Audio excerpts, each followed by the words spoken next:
Yeah. Yeah, because every time I said join, it was like I was just all alone, and I'm just like, well, it looks like I'm here by myself. Just all by yourself, all by your lonesome. All by my lonesome. All right. So how does this work? Can I see like any chats or what's going on? I don't know. Great. Is this the first time you've ever used this? Yep. Okay, great. It's called balls to the wall. We're just Hang on a just second. trying stuff. Hang on a second. I want to make sure. Hang on. Oh, Okay. people can see you. Round 2, Billy Hammer. That's right. Technology's a hell of a drug, isn't it? It's so good. It's so good. Oh my god. Hi guys. And I wonder if I'm trying to see if there's also stuff that I can do. Okay. Okay. Okay. Okay. We're really... You owe somebody an apology. I already forgot who. But you do owe somebody an apology. I do? Yeah. I do. Yeah, they were in the chat a second ago. I think they'll come back in.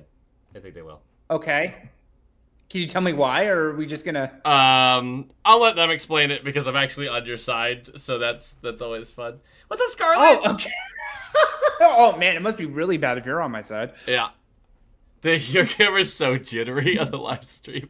I know it's great. It's wonderful. I have it like steady here. You can hear me. I think I'm clear. I know I'm a little bit echoey, but no, I can hear you pretty well.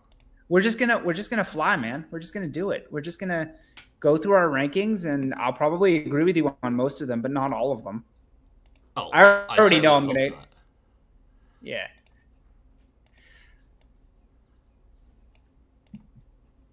I'm trying to see if I can highlight any of the comments. Are we live right now?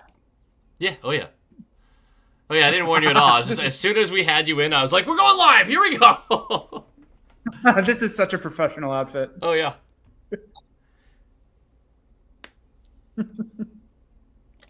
It was definitely. Oh my god. Yeah. Right. So basically, Streamlabs is just breaking on me left and right. It's like everything is giving me the business, but that's okay because we're gonna make it work. We are. We are. Say hello to people. I don't know if you. So you can't like see all the chat. I can't. Assume. So the only way that I could be able to see the chat is if I like go onto your fucking stream on my phone. Nah, let's not do that. Let's see if we can do anything here. Yeah. Chat box. Chat box. Does anything? I wonder if anything will pop up.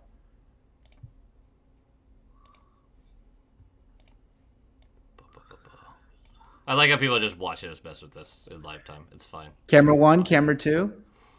No, I'm looking at I'm looking at all of the chat. I need to know who I'm apologizing to. I forget who it was already. Mm-hmm. But if you're on my side, I must be just righteously correct about whatever it is. Basically, the gist was that Forbort should be playing in the KHL, and they were like, he's not going to be. And they were correct, but, you know, I just agree that he shouldn't be in the NHL. I mean, Jesus. Like, if Tony DeAngelo is in the KHL, Derek Forbort should be in the KHL. That's all I'm saying. Anyway. This is so funny. This thing's just... I have a chat box up. It's invisible. We got you guys rock. Hold invisible on. Chat box. Awesome. There's some stuff showing up. Hold on. Mm-hmm. On what? On... Okay, we need to... The lighting's so dark on it. Oh my god. We pulling our puds out? What's happening? Can we get white? Does white work? And it's gone. Oh, I saw somebody pop up say it was me. Say sorry. I will not. I will not apologize. I will not apologize. Part of being a man is knowing when never to apologize.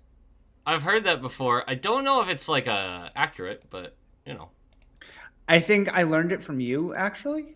Oh, well then, you know, you're probably right.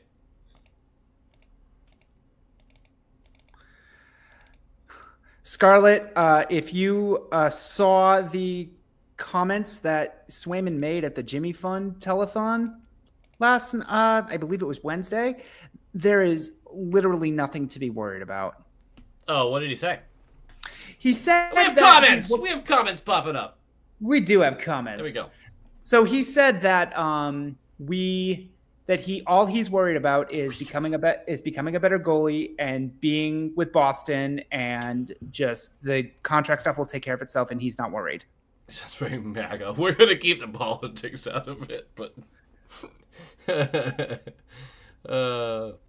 my mom was going in on the liberals. I find myself not agreeing with anyone these days about anything. On anything at all. I was floating around in the pool, and she's just going in on the liberals. Like, I'm just kind of like, okay, I don't care. I don't know. I can't do go off. anymore. Go off, Queen, or don't. You know. Is she going to be joining the stream? No, she's on your. God no. All right. So there's one thing that I don't think anyone in the chat will argue with. And that's San Jose being the worst team in the league again last year. San Jose is the worst team in the league, is going to be the worst team in the league by a country mile. One of my bottom 5 teams might surprise you, though. So that's what we call a teaser. A teaser? A teaser for a bottom. Yeah, a teaser for a bottom. Bottoms always like to be teased. Don't ask me how I know that. Well, I know that, and you can ask me how I know it. How do you know that, Ian? Because now I'm getting shy. Oh, now that you're on the spot, you can't I'm finish the spot, can you? We've got 30 whole people looking at me and my bottom. I don't know. Oh, look, Chris is just gonna be so ecstatic about how many issues we've had here. Yeah, I mean, like I said, it's a professional outfit, but San Jose, right? Yeah. I am actually pumped about them, and the reason I am pumped about them is because they had the gumption, the foresight, the wherewithal to start the first step in being an NHL team. And for that, I thank them for that. Yeah, they're going to be a really shitty, real NHL team. They're going to be grade shitty, like typical shitty. They're not going to be whatever the fuck that was. That may have been. Was that the worst team in the cap era? I think I asked this on Shorty a couple weeks ago, but I'll ask it again. I still think there was what was it, 2015, 14, something like that Avs team that was holy shit. That was 15, 16. Yeah. So Joe Colborn was their number 1 center to open the year. God, reminds me of the Boston Bruins. You know what I'm saying? Boston Bruins draft pick. Oh, that's. Oh, that hurts my feelings. Oh, what happened? Oh, we lost Andrew. We can't get any of this going right now. Oh, this is fun. Like, it's weird that it's fun, but it's genuinely fun.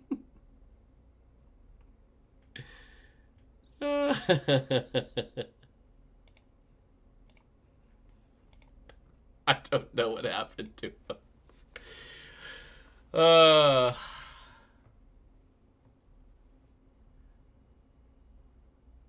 Can you buy that as a dub shirt? You actually can. These are on Redbubble. There's a link. There is a link below. Should be below.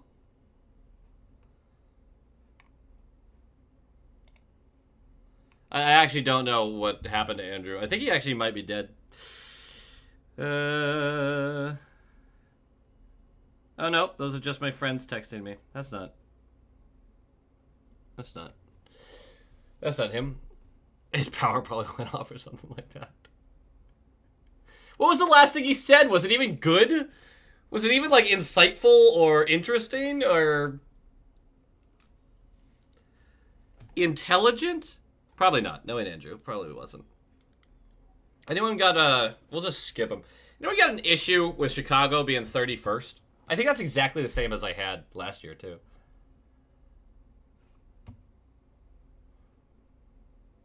He can't be wrong the rest of the way. That's true. Andrew actually just wanted to stop when he was correct. Like, he was like, I'm 100% correct right now. Hell yeah. I have to, here we go. Hold on. Andrew, you're in. I'm in? Okay, You're in. good. Fuck. What is happening? I don't know. This is entertaining to me. I don't know if it is to anybody else. So, like, okay, I had this, like, grand idea to be like, okay, maybe we can make an audio version for, you know, release it as a short shift. Nope. Nope. Can't do that. Absolutely not. This would be just the worst bit of editing ever. It's like, That takes on floorboard, can't Tom, stay on a let's make chicken stream. salad out of this. You're getting dunked on a little bit. And I really think it's appropriate. Oh, we're moving stuff. I really think it's appropriate that you're getting dunked Why is on. it appropriate? I was right about San Jose. I want to know. Being dunked on, you being dunked on is kind of like an Olympic sport for me. It's just exactly what I need to see daily. Brian, I am righteously correct about Derek Forward, and don't you ever forget it. It was the weirdest thing about Forward, because this is just we're talking about whatever right now. The weirdest thing about Forward is he was on the ice during the playoffs for an ungodly amount of goals against. Like, a astounding percentage for one player who's mostly playing third pairing minutes and on the penalty kill. 16 goals in his final 9 playoff games. 16 goals in 9 playoff games. Here's the thing.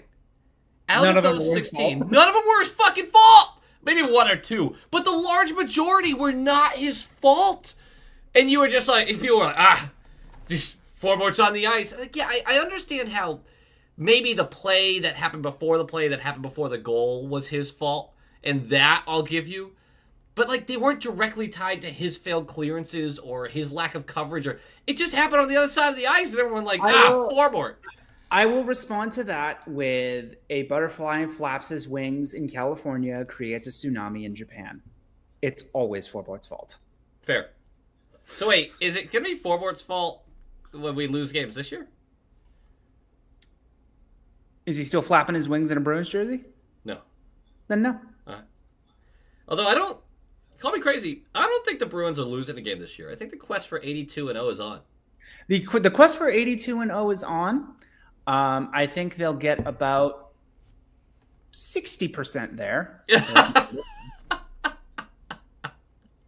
Can you imagine they're at like 53 wins straight to start the season? And it's just like, wait a minute, can we do it? Oh, no, they lost 7-1 to the fucking Flames. Yeah. The issue there is for the back half of the season, all we would get is losing in the first round memes. So that wouldn't be that much fun, honestly. It would still be no. Saggy Lumps, what's going on? Saggy And lumps. I don't appreciate you forcing me to say that username. Scarlet. Saggy lumps. You should donate so he can say the name more. Always a wrong? handout for Andrew, you know. I still No, haven't- it's for you. I ain't taking shit. I'm doing this for free for the love of the He's game. actually trying to make up for that beer bet he made 2 years ago and still hasn't made it What up. beer bet? I have no idea what you're talking about. Chicago 31. Are we cool with that? We are cool with that. Yeah, we are cool with that. They did the same thing San Jose did. They just became a more real NHL team. What did you say? This is going to be a pornographic amount of goals? I believe something along the lines of high-budget adult films starring Rubber and Debt. Which I was pretty proud of that. I was pretty proud of that. I know. That was very good. That was very good. Thanks. Yeah. I respect that.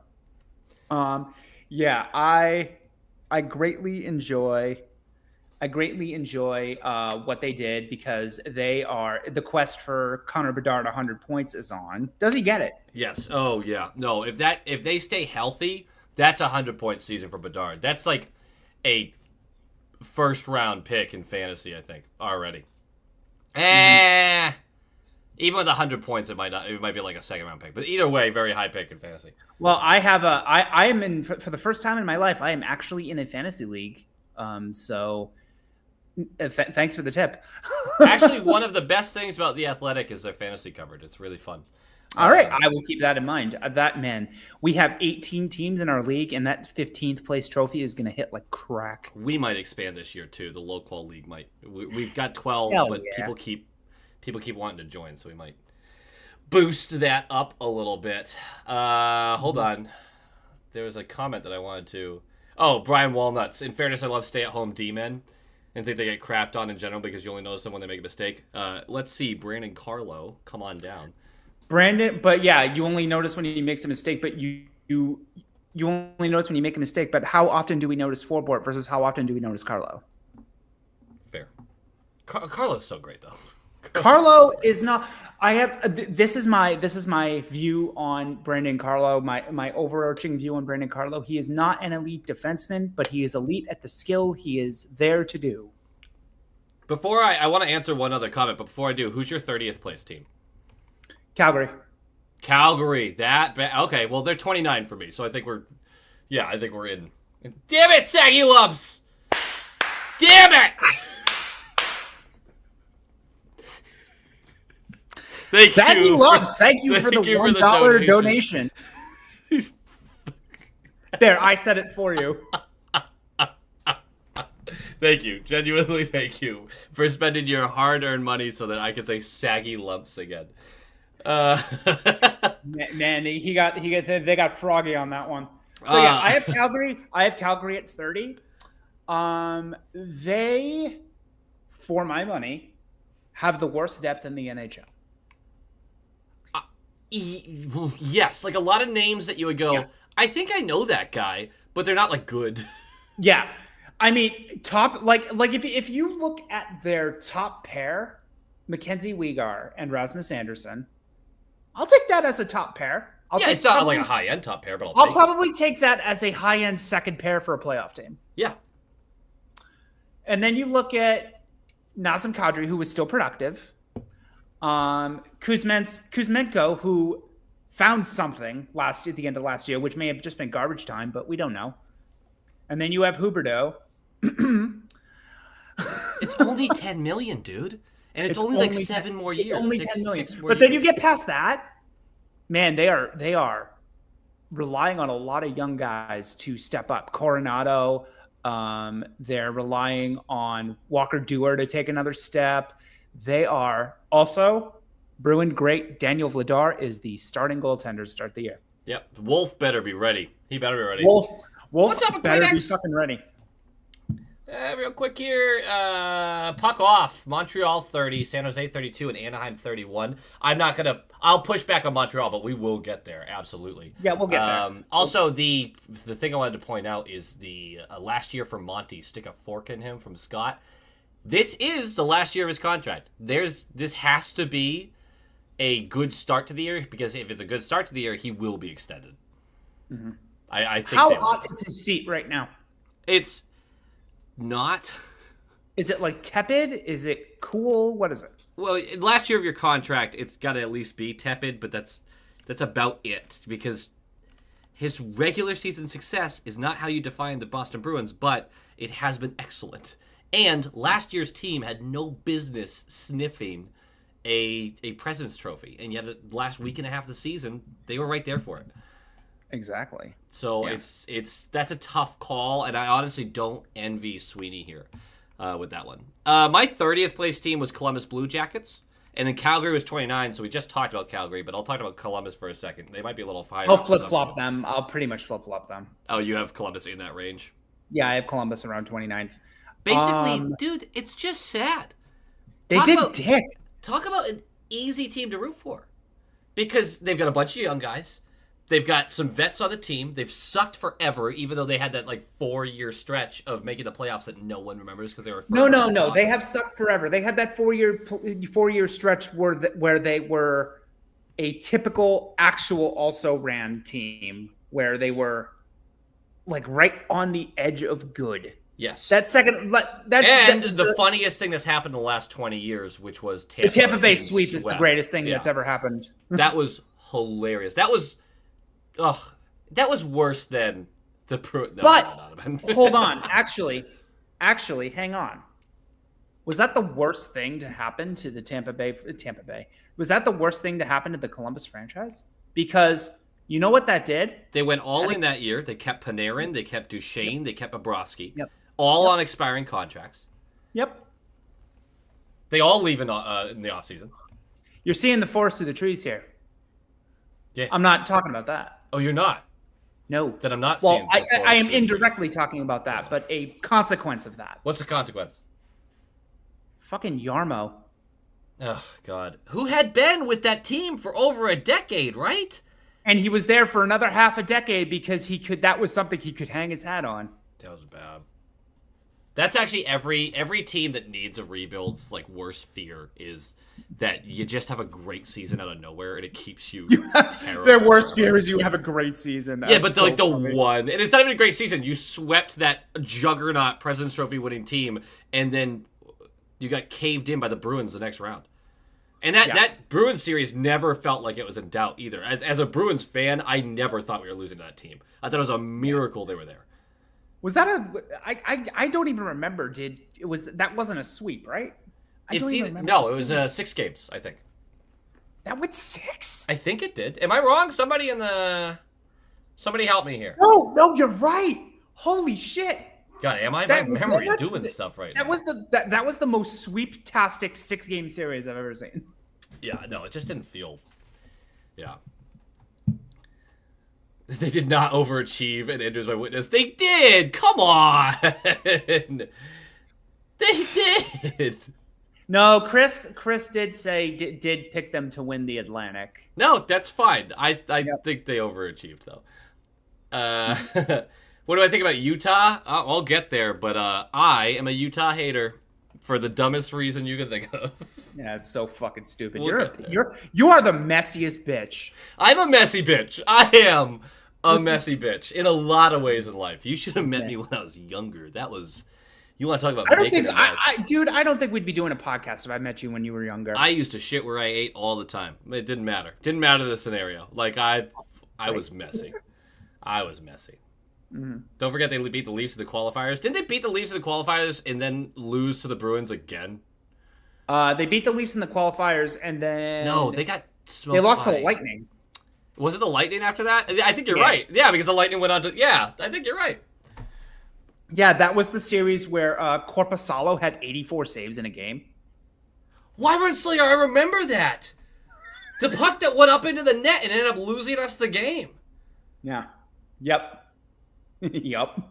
Where's the name? Utah Hockey Club will be etched on Lord Stanley. There's worse things on that cup. In that cup, whatever. Mm-hmm. So 29, I went Calgary, so we don't have to talk about that. Yeah. 29, you went... Is that Columbus for you, or do you have the... Columbus for me, yep. Okay. This is where we're going to start to divert a little bit. I think. But 28, I'm getting closer to Chris here, Anaheim. Now, look, Anaheim and the Blue Jackets both have an interesting thing here where there's enough young guys with talent that they could blow these expectations out of the water. But you also know that they are not, absolutely in no way contending for a cup this year. Pat Verbeek is in no hurry to do much of anything, and I respect that. Honestly, thank God they got Carlson, who's going to be fucking ridiculous. And Minchkov, he was fucking ridiculous last year, and they had him on what amounts to an innings count. I kind of liked it. Is that weird? Yeah. No. I think they were trying to be innovative, and it worked. He had a great year. But Michnikov is him. We have a couple young defensemen right now in the league that make it clear to me that McAvoy is never winning a fucking Norris. And that is no slight on Mac either. It really isn't. He's getting paid 9.5, and at 5-on-5, he's a $9.5 million defenseman. Mm-hmm. I truly believe that. Yeah. On the power play? No, I don't think he is, but that's okay. Not a quarterback. That's not his game. It's not his game. The sooner we realize that as a organization, the better. Yeah. So I actually have Anaheim higher, but we'll get to that. Interesting. Who do you got at 28? For 28, I'm actually going to go a couple of spots higher. Sorry, I'm a little stammery right now. Montreal. Wow, everyone's really low in Montreal. Well, Which they sucked last year. Don't get me wrong. they sucked last year, and they're another where the rebuild is going in the right direction. Oh my god, it's going perfectly. It's going like as far as prospect evaluation, which is always difficult. We think it is going perfectly. Yeah. Who did they lose? Like Kovacevic, that was it, right? Montreal. Well, I really don't have that much higher, but yeah, Kovacevic is basically it.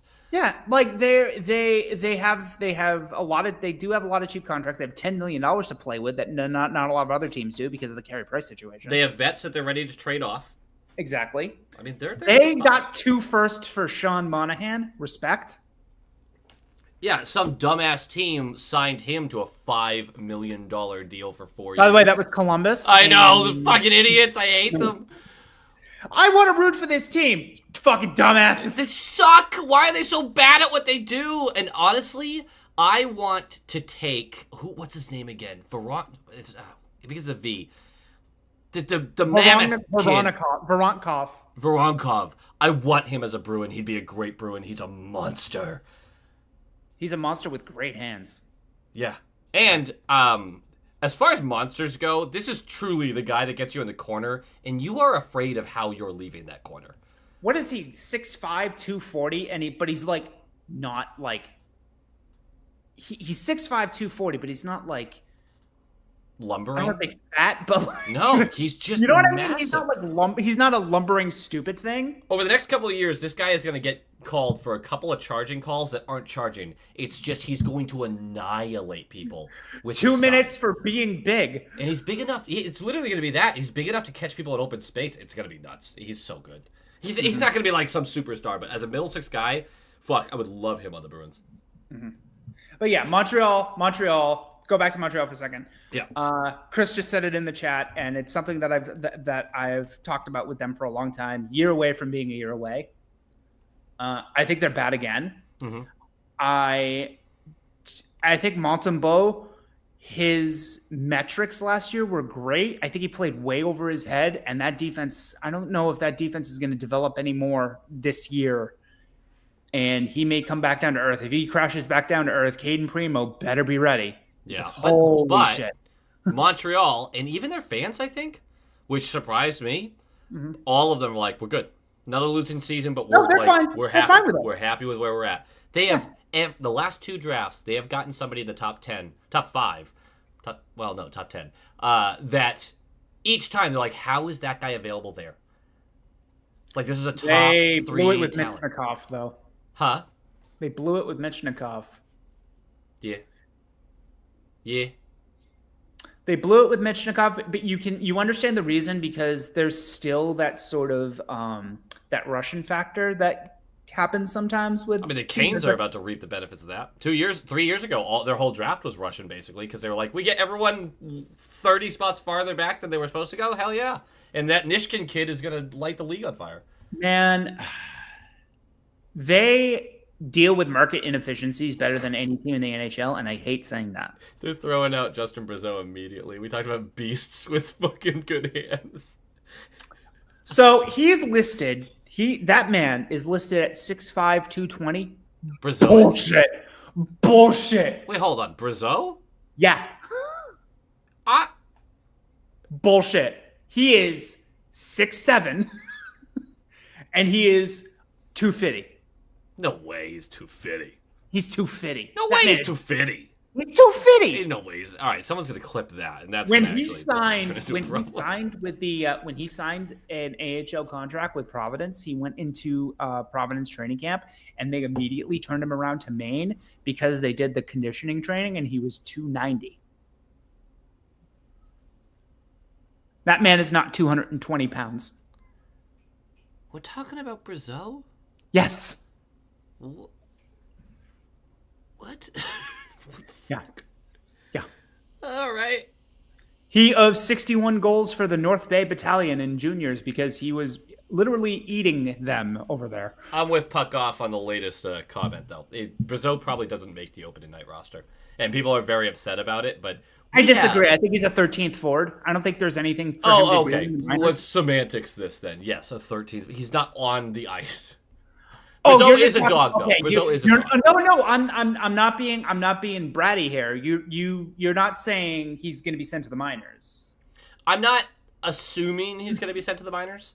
There is a real possibility we carry a third goalie or multiple defensemen that are not on the ice. It's possible we don't focus on carrying an extra forward. Mm-hmm. Yeah. It's a weird situation right now. I think. He just Puckoff just compared Brazeau to McLaughlin. I vehemently disagree with that. I mean, very different players, but he knows that. Yeah, right. Contar will be the 13th forward. I am not. Well, no. I don't think he means by type of player. I think he means as the situationally. Young, yeah, situationally. I disagree with that too. So I think Brazeau makes the team as an extra forward. I think he ends up playing more than half the games. Really? Yeah, I think he ends up playing like 45 or 50 games. That's my prediction for him. We'll see. 45, 50 games, probably about 15, 20 points. Did we only got to 28 so far, right? Yep. 27. Oh wait, sorry. 28 for me was Anaheim, who we already Yeah. So 27 is Seattle. Oh, I am much higher on them than you are. Oh, I thought you were agreeing with me. Sorry, he's looking at my list, guys, so that's why. I thought you were like 27. I've got Seattle. I was like, yeah, all right. No, I'm going on your list, and I'm basing my disagreements on your list. I have them much higher. Do you know where I would have put them if Chandler Stevenson didn't just get paid $7 million? $7 million? 27th because No, they actually did add some production. I would, if Chandler Stevenson was not on this roster, signed for what he was signed for, they would have been as high as 26th. Anyway. Very good. They got better. That's what's funny. Is on paper they sort of got better. But this is a list of not where they're going to place in this season. It's a list of how well I think they could compete for a cup right now. Mm-hmm. And I think they're so far higher. I have the Kraken higher. I think they make the playoffs this year. No, I'm so far out on them. I'm so far out. I love the Montour. And that's fair. And that's fair. But I think Montour's going to make a huge difference. I think you're underselling what Montour could do for them. I mean, I like him. Like, I'm really happy about that, but I just can't see it. That top pair is Montour done. I mean, it's pretty fucking good. I know for we offense. like Vince Dunn. Are we like, whoa? No, that's pretty good for offense, and what you need is scoring. They do need scoring. What have they done to fix their scoring, not from their defensemen? They haven't. Yeah, all right. So Chandler Stevenson. Chandler Stevenson, who, without Mark Stone on his line, was a net negative player last year. Mm-hmm. Look, they don't deserve to be 27th in all likelihood. I feel silly just reading that out loud at this point. But I really wouldn't. They wouldn't get out of the 20s for me. Not even close. I think they have a chance for a wild card spot, like the last spot in the wild card. What's up, 8th Accord? And this is entirely predicated on North Andover's own Joey Decord. If Decord continues, because they haven't had a real goalie. They had Martin Jones. They've had Philip Grubauer. They had Joey Decord going a little nuclear for a couple of months. He went a lot of nuclear for a while there. Well, a little nuclear. Pretty substantial nuclear. Pretty little sprinkle of nuclear. Like, I'm not saying... Is that offensive if I start? You know what? We'll leave it alone. Also, who's not that offensive, guy? Don't point it out. Well, it's just, like, he's not going to go full Hiroshima. It's going to be more of like a, like a desert kind of practice thing. Anyway, Maddie scores 50, book it from Who's That Guy? Brother. Matty Beniers? Yeah, I want that to happen. I'm still so high on Beniers. Not a great sophomore season. Wasn't fantastic. Next Bergeron. What's up, Jasmine? Yeah, the next Bergeron, right? Nick Bergeron. It's just insulting. I hate it, but I love it too. I think he's the next Bergeron. I think he's going to be as close as it comes to the next Bergeron for this coming generation. Yeah, I get that. Mm-hmm. The Bruins are ruining this entire offseason for me. I can't focus on anything except the fact that they aren't close to an extension with Swayman. Trust me on this. Trust me. They're way closer than you think they are. They really are. And come September, yes, September, it's gonna get done. Can I repeat what I said before? Yeah, why not? We're a repetition pod or whatever. If y'all are reading, you should go and seek out the articles about the Jimmy Fund Telethon on Wednesday when they interviewed Jeremy Swayman and they asked him about the contract. And he said, and I quote, "All I'm focused on is being the best goalie I can be. It's business as usual. I'm practicing with the boys at Warrior. I'm doing everything I can because I plan on being a Boston Bruin for a very long time. And whenever the contract will happen. I'm not going to worry about it." Who was the only Boston Bruins player from last year other than Patra at the dev camp? Liesel. He never made the team. Also, Liesel wasn't at the dev camp. Last year? Yes, he was. No, this year. Oh, this year? Yeah, oh, so Bruins players last year, who was at the dev camp? It was Swayman. Swayman was the only guy who showed up. And he was hanging out with the young guys. That's right. That's right. Yeah, he was on the bench. He was on the bench. Yep. And he was just checking people out. Hanging out. I don't know. It's not like he's outside of Boston hunkering down, waiting for his agent to get it done, is all I'm saying. Mm-hmm. Yeah. He's not worried. He's clearly not worried. He's clearly not bothered. And he shouldn't be because, look, if you're asking for $8 million, which I think is high. I think it's high for a guy like Swayman's history right now. But if you're asking for 8 and you get 6.5, you're fine. You're fine. It's not the end of the world. No. I don't think it matters that much. No, it doesn't. I really don't. Who do you have at 26? I think I'm starting to get a little annoyed with how people are just banging their chest and being like, "Why isn't Swayman signed?" No one's going to sign him to a fucking offer sheet. They need something to talk about. Yeah. Like I don't even think it's a bad thing to get frustrated about it. There is anxiety that comes with that. When Pasternak stayed unsigned till September, that wasn't fun. Meh. I mean, maybe that's the benefit of hindsight, but it's these things that they're gonna get done. They're gonna get done. I think it's just more the fact that I know it's gonna get done. We know it's gonna get done. It's gonna get done. I don't know. It's gonna get done. Yeah, right. He can't get $8 million on only 50 game history. Sure, you can. I mean, you can't. Oh, sure I wouldn't you can. do it. Josh Norris, come on down. I wouldn't do it, but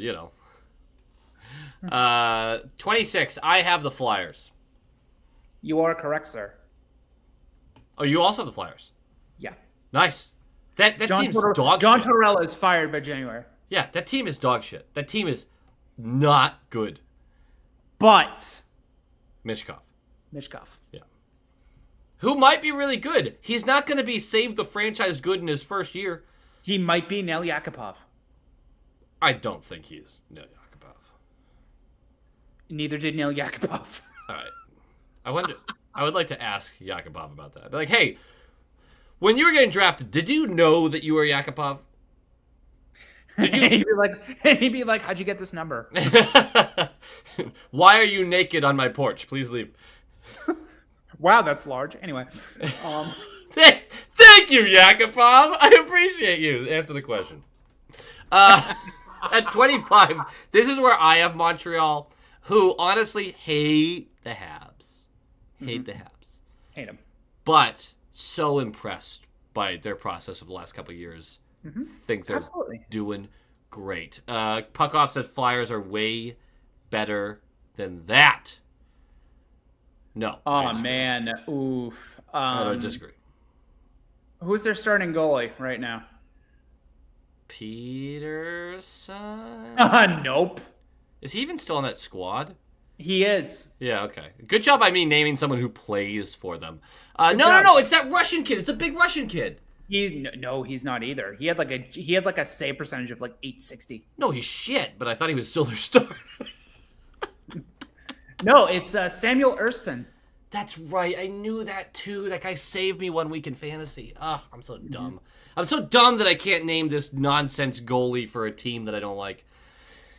Anyway. You're a hockey fan. Name every player. Fedotov. That's who I was thinking of. Thank you. 6'8" goaltender. I love that. I love that. Lysell is going to like outscore Patra. Hell that. yeah, he is. Hell yeah, he is, by the way. Hell yeah. What about Patra? Lysell's going to outscore. I love that. And I think there's a real chance for that. Hell yeah, brother. Fedotov. Oh, do you think Fedotov is going to be the guy? Who said that? Chris did. That Fedotov's going to be the guy this year. He's going to be much more settled. Well, I mean, didn't they like basically rescue him from a Russian Arctic army base? Yeah, they were like, and they were like, "Here, play hockey." The dude had actually never strapped on skates. Who do you have at 25? Who do I have at 25? I actually don't even know if you actually made a legitimate list or you're just kind of winging it right now. No, St. Louis. You know what? Fine. No. St. Louis is better than that. They are. But I'm kind of super okay with that. 24? Yeah. 24, I have what you have, Ottawa. Ottawa, yeah. I'm down on a lot of these teams not making a jump. Anaheim, Ottawa, who was the other one? Seattle. I do like a couple of Ottawa's additions. Perron, Amadio, and Nick Jensen. Nick Jensen's a solid hand as like a middle pair defenseman.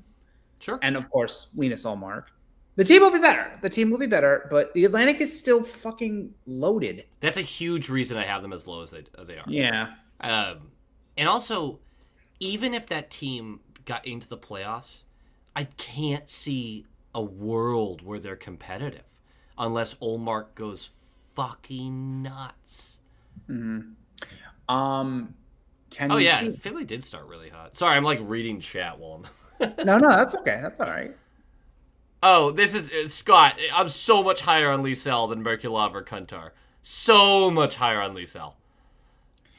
I've been having some discussions about Merkulov, and I want to bring it to the chat and you, Mr. Loqual. Is Merkulov still in the organization by the end of the season? Yes.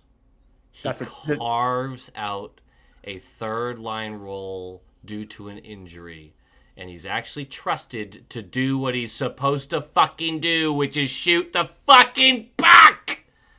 I like that. God, the way they used him for 4 games last year made me want to put my head through a wood chipper.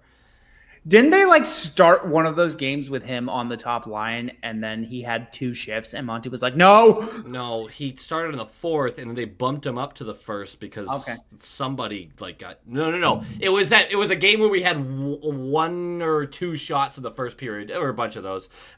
And then the second period they chucked him up to the first line for like 2 shifts, like you mentioned, and then immediately he went right back down. He didn't even touch the fucking puck on that line. Merkus Dell. I think Merkus Dell is like a 50% chance, honestly. Like I'm really not. Yeah. My prediction is my own. So, is Merkulov an NHL or somewhere else? Yes. I think he's a third-line triggerman. I think he genuinely is a good third-line triggerman. You can make a good living doing that. Yes. You could be a Craig Smith doing that. And Craig Smith is a damn good hockey player. No.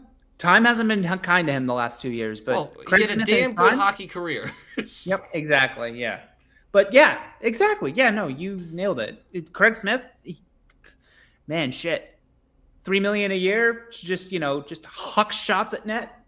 And the thing is, especially when you're a bottom 6 player, like Sean Corrali comes to mind. You're a bottom 6 guy. Do you know how hard it is to have sticking power as a bottom 6 guy? Every year you're like, do I make the team? Mm-hmm. Every year. And you know what they're really sticking around for? Yes, the money's great. But when you're in the bottom 6, you're sticking around because, A, you love the game. And B, you get all the ladies. The ladies. All right, that's a good point. C, Most of these guys are married by the time they're in the third year. Well, I don't want to talk about that. Anyway, C, the locker room, man. What does everyone say they miss when they leave the NHL or any professional sport? Camaraderie. Yeah. I miss being part of a team. That's what those guys live and breathe for, is being part of that room. And I mean, guys like Craig Smith, I think guys like Merck, they want to stay. They want to make it to the league. They want to stay. I think he can make a career. I think Merkulov has a laser focus that is very rare in younger players, because when he came over to America, from Russia, he spent a year at Ohio State, and then the Bruins snapped him up, obviously, signed him to an ELC, and he was asked, oh, is your family here? Is everybody here? Is everybody here like cheering you on, rooting you on? Just like kind of a softball question that, like, you ask everybody. And he goes, I don't want my family here because they are a distraction. I'm here to train to make the NHL. The dude's going to make the NHL. He's going to do it. A couple things here. Merck came in to replace Potter on line 3. He couldn't handle after 3 games, so they tried him at 4C, and he couldn't hang. They started him on the wing. They started him on the 4th line by the 2nd game. He didn't see very much ice time at all. They did not give him a real chance on the 3rd line. So I'm really disagreeing with that whole statement, honestly. It wasn't about him not being able to hang. They didn't use him. And honestly, 4C?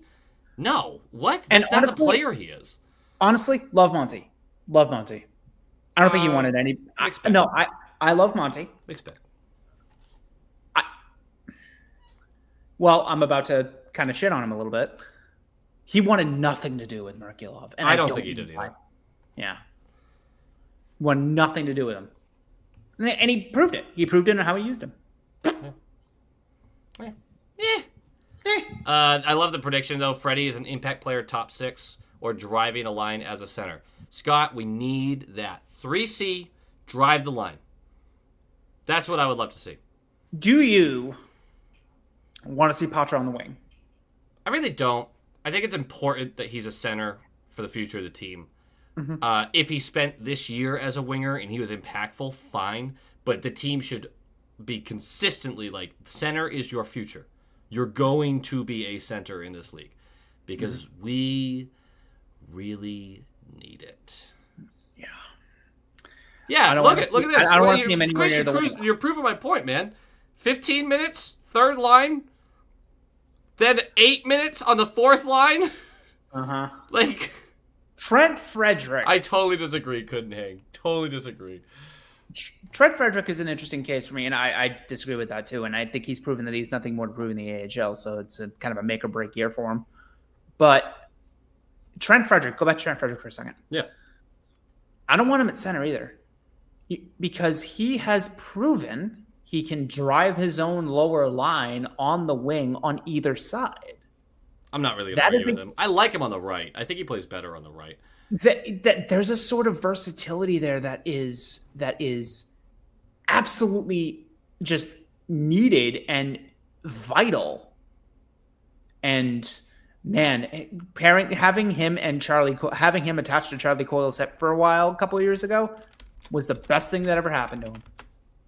Yeah, because he took a lot of things from his game. Yeah. Yup.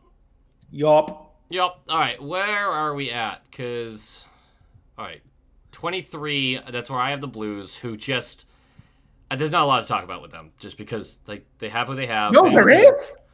Is there? Oh, well, yeah, I guess if you want to go in on the sheets.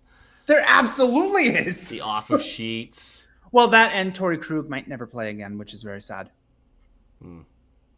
Yeah. Actually, not sarcasm. Hate to see that. Yeah, you do hate to see that. I am glad we moved on from him when we did. Yes, correct.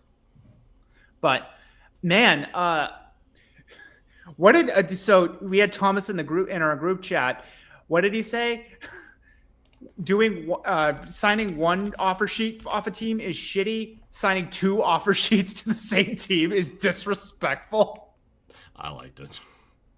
I find it funny. I don't know what the plan really is there, but well, they're trying to trade CC and Kulak, so they obviously want to see if the Oilers can keep Broberg and Holloway. Good luck getting anything out of Kulak or Cody Ceci. I don't really understand because also, yeah, you're like Edmonton might have to say goodbye to those guys just because of the amount of money you're offering them, but like there's not that much value in these players. I don't think. Mm-hmm. Yeah. I mean, Broberg had a really good playoff, but are you paying Philip Broberg almost $5 million this season on the strength of one really good playoff? Right. Yeah. I don't know. The Blues team is still too far away from actually being competitive. Jake Neighbors looks awesome. Buchnevich Neighbors is an animal. Yeah. I love that guy. My favorite player on the team is Buchnevich. I think he continues to be one of the most underrated players in the league. Mm-hmm. And they got a couple of solid players of their additions. Matthew Joseph is a solid hand. Texier is a nice reclamation project as a young guy. Foxa is a solid fourth liner. I mean, they haven't had a terrible offseason. It's just, I mean, and they lost Kevin Hayes, and Kevin Hayes kind of was a little bit dead weight over there towards the end. But like, I like Robert Thomas. I like Jordan Kyrou. Am I talking myself into St. Louis? No, because you're naming a few players scattered through their team, but not enough to actually be impactful. Like even because their defense is shit. That's it. There we go. Even the shit teams, you look at it. My biggest problem with their defense, by the way, is there's no two-way guys. It's all, hey, I play offense. Hey, I play defense. It's not like, hey, I marry those two, and I'm effective on both ends of the ice. That's a real problem. Also, St. Louis wants Broberg, the offer sheet, both at the same time to make it more likely they get him. Doesn't that also make it easier on Edmonton to just be like, oh, no, you can have the other guy that you've also overpaid for, and we can just keep Broberg? Doesn't that also work against them? They might end up getting both, and, I mean, more power to them if they do. I think if they get both, that makes their offseason like 2% better. Maybe. Yeah, it's not good enough. And honestly, it's nuts that they wasted. Oh, Jesus. They wasted Binnington and Hofford's seasons last year. They were both excellent last year. Hofford was great. Yeah, and Binnington was came back to his Stanley Cup form. Yeah, fuck him. Fuck him, though. Who do you have 23? 23, I have Pittsburgh because fuck. Oh, my God. I have them 22, so that's fine. They didn't get better. They got older. They got older because they got rid of one of their youngest defensemen in P.O. Joseph. Yep. Their three best players combined for over 200 points last year. They still missed the playoffs. And they lost Gensel. No. And you replace Gensel with Kevin Hayes. Meh. Anthony Beauvillier. Meh. And my heart, my soul, Matt Grzelcyk, who last year was an absolute abomination. And I love me some Matt Grzelcyk. We loved what Grzelcyk was through his better years. Yes. Yeah. My least favorite part of Matt Grzelcyk being terrible last year was the fact that people used that terrible year to retroactively say that they were always right about him. Yeah, I don't like that strategy. No. I like this. Karlsson scores 100 points. They still miss the playoffs. Karlsson scored 65. No, he's saying, like, I think he's predicting this, that they'll I see. Okay, got it. Scarlett has a great question here, which, Andrew, I think you can answer. The biggest question with the Bees is going to be, what are you going to do with the defense? They have so many decent D-man prospects, which, I mean, is an arguable point, I think. But it's clear that they have a set D-core for at least 3 to 5 more years. I think I can think of 2 or 3 names defensively that I'm like, those guys should make the NHL or really could make the NHL. Maybe not should, but could. Oh, okay. We're not talking about this year. Okay. All right. And I think that's the answer, right? Yeah. No. There's a lot of marination that needs to go on. Frederick Brunet, I think, has an outside shot, but a shot. Jackson Edward, I think, has an inside shot. He had such a good camp that if that bleeds over into the training camp, he's not going to get cut early. They won't be able to. Yeah. He's going to be one of those guys, like, this happens every year. So this is going to be between 2 players in this offseason, in this training camp. And this happens every year. This happened with AJ Greer This happened with who did it happen with last year? I think it was like, well, maybe it was for me. It was Oscar Steen, but maybe get out of your own bubble, Andrew. But this happens a lot where we have a player in training camp that people who's a long shot, but people glom onto because of a certain skill set, a certain sort of je ne sais quoi, or we know what it is. It's because he's a very angry man who punches people in the face a lot. Yeah. And I think there's two choices for that this year. One of them is Jackson Edward, where people are going to attach to him, and he might last longer. I don't think he's going to make the team. Obviously, he's not going to make the team. He's not going to make the team. In fact, neither of Brunet or him are going to make the team. Neither of Brunet or him are going to make the team. But I think he's going to stick enough where he's going to make his name known to people who aren't just hardcore people. Yeah. And the other one is Jeffrey Vial, who last year for the Manitoba Moose had 40 points and 106 penalty minutes, and is well known in a lot of scouting circles as somebody who will bludgeon you, gets in a lot of fights, but loses a lot of them. But he always fights. And those are your two choices to the people who are going to be glommed onto at the training camp. When people start talking about Jeffrey Vial should make a team, remember this stream. I certainly will, because that's not a name I was expecting to hear. Thank you, Equate X. I love my ego being fed. It's very fun for me. We got to start moving through some of these because we're still in the 20s. So I had Pittsburgh 22, St. Louis 23. You didn't name your 22 team yet. My 22 team is, I have a 22 team that you have them much higher. I don't want to say much higher, but you have them higher. Washington. Okay, I don't think, I'm not going to argue with that too much. They did get way better. I think the reason I have them so low is because their directive is so back-asswards right now. They should have missed the playoffs by like 14 points last year. Worst team to make the playoffs in the cap era. Yes. Yeah. Yes. Yeah. They did not get beaten by the New York Rangers. They got it was worrying how badly they got beaten. All I wanted was that Capitals team to win game 1. And everyone just be like, wait, hold on. This might get interesting. Wait, hold up. Let him cook. Yeah. No. So I agree with what you're saying, though. They got way better, but only for the sake of getting better, not for winning a cup. Yeah, no, do it for Ovi. You said do it for Ovi Yeah. is an absolute meme, and you are absolutely right. I have never, and I agree with you here, I have never seen a team just eschew the Stanley Cup. Yeah, they do not care. And Washington forward core is so mid. They are so deep, though, of players who can pass the puck to Ovechkin. So, that's what they're doing. That's fair. These are all guys that can keep possession for the most part and make an impact. It's going to make the team technically better. It's not going to make the team good. It's just not going to. How much higher are they in the Metro at the end of the year? Wait, repeat that? How much higher in placement are they in the Metro this year? So they placed 4th or 5th? Fourth? Did Metro have 2? No.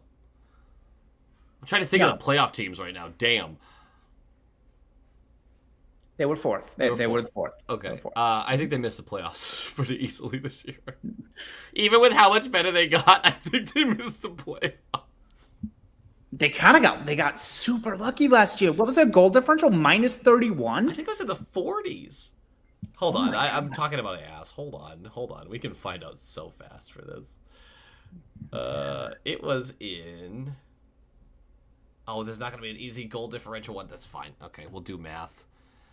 Washington was 17th of the league with a... Yeah, you were right. 36. A 36. minus I wasn't 36. right. I was wrong. Wait, actually, you said 30, actually, right? you were 30? just as right as I was because you predicted the number in the 40s. Yeah. Minus 36. That's brutal.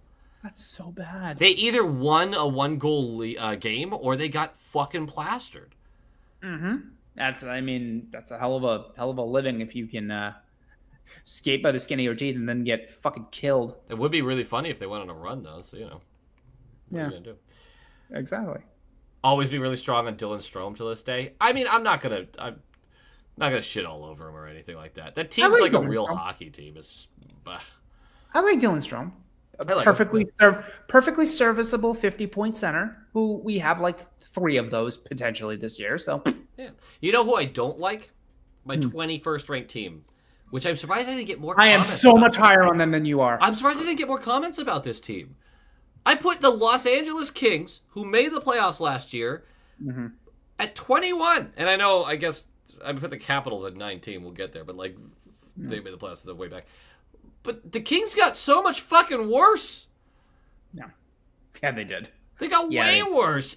And they were, even if they make the playoffs again, I'm sitting there going, who are you competing with in the West? Who are you better than?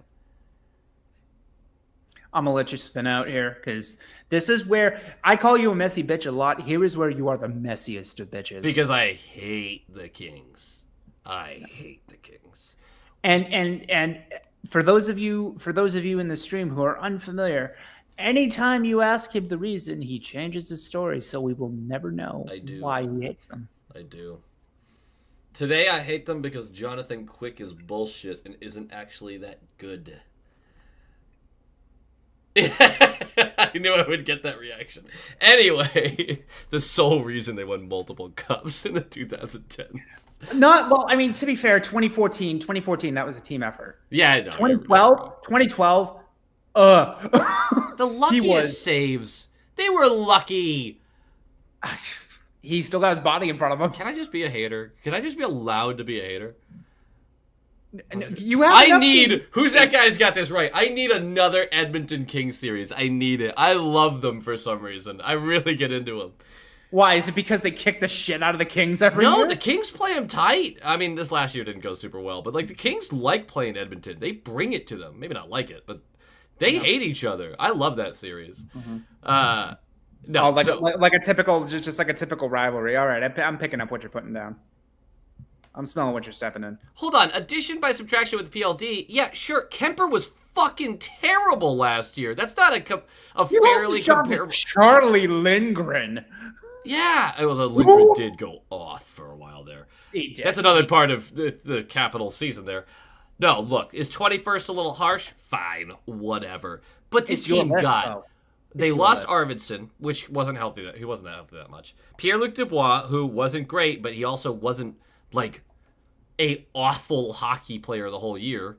Oh, he was. Yes, he was. Not the whole year. He had like 40-something points by the end of the year. He was just way overpaid. Exactly. And Matt Roy, losing Matt Roy. I know they have Brant Clark stepping in and everything, but that Matt Roy was brilliant for them last year. Did they make the wrong decision not signing him? I don't think so. I think you genuinely have to leave that spot open for what is potentially a excellent top-tier defenseman coming in. But it's still a huge loss this year. Yeah, Brant Clark's really good. His development curve may be another year away. They're asking a lot of him. And a guy like Jordan Spence as well. Oh, thank you. Edmondson. They brought in Edmondson. He's one of the worst defensemen in the league. You want to talk about subtraction by addition? Fuck! Stop justifying his hatred. I'm so happy here. I think that team got a hell of a lot worse. Okay. I have them higher. I have them around the mushy middle. I have them around like 16, 15. Even better. Let them finish there. Let them finish 16th but still miss the playoffs because of the way the grid works out. And then they get that stupid little mid-teen pick. Fuck them. Oh my God. Are you frothing at the mouth right now? I'll grab another Truly. Talk to the people. And that's right. I'm drinking Trulies because I don't have anything else in the house. All right, let's pull up the chat here because shit, fuck man. Let's see. Kopitar finally falls off. Yeah, we've been predicting that for like 6 years now. I'm not necessarily thinking that's gonna be a thing. Never mind. I think I found a beer. Oh, you found a beer? Sick. All right. I don't know what this is. That's good. I was drowning. Entertainment's your thing, though. I miss Cap Friendly. Puckpedia is doing an excellent job filling the void. Takes some getting used to, but Puckpedia is nailing it right now. Good for them. PLD was on the fourth line. He's not a fourth line guy. How do you think he got there? Because Jim Hiller had enough of them. The dude was egregious to start the season on much higher lines. Yeah, right. But Quentin Byfield, man. Yeah, no, okay, that's the difference. Is I think Byfield's going to go nuclear next year. I really do. I love that player. I can hate the Kings and love Byfield. Because Byfield has earned it. That man has been through way too much hate as he tries to get his legs in the league because he was such a highly touted prospect, didn't hit his stride right away, and people shat all over him. That's not fair. I hate that shit. Yeah, I can. That's fair. That's fair. I don't think that's hatred. I think that's just, I don't know if you can see the comments, but Chris kind of hit you with one. That was a pretty good one. He got you with one. And then after you read that, tell me who's 21 for you. Swimming is easier when you have two good legs. Listen. They finished out of Vegas. Fuck off. They are not finishing ahead of Vegas. I have Utah at 21. Valid. Let's talk about Utah because I have them at 20. Cool. Perfect. Sergachev. That is a lot of people. So this is interesting to me is that a lot of people are talking about the Sergachev hire. It's a huge deal. Don't get me wrong. It's a huge deal. It's a huge deal. What Sergachev are you getting? That's a gnarly injury he's coming back from. It is. They made and he played that playoff. He played those two playoff games at like 40%. They made Patrick Kane. They remade Patrick Kane. Medical science has reached a point where I'm starting to look at injuries being like, I don't know, maybe he's just going to be the same player. That's optimistic, but... Yeah, I think it's optimistic, but I think if you get even like 60% of Mikhail Sergachev, you still get a solid player. Hell of a bet, though. They also gave up fucking Connor Geekie for him. Is that right? Connor Geekie is a legitimate prospect. Mm-hmm. A legitimate might be underselling it. Yeah, Connor Geekie is a legitimate prospect, and I can't wait until he's a Bruin with his brother Morgan. 8-year contract for Morgan Geekie. Sorry, I'm laughing at Chris and you, and I'm just laughing at people insulting each other.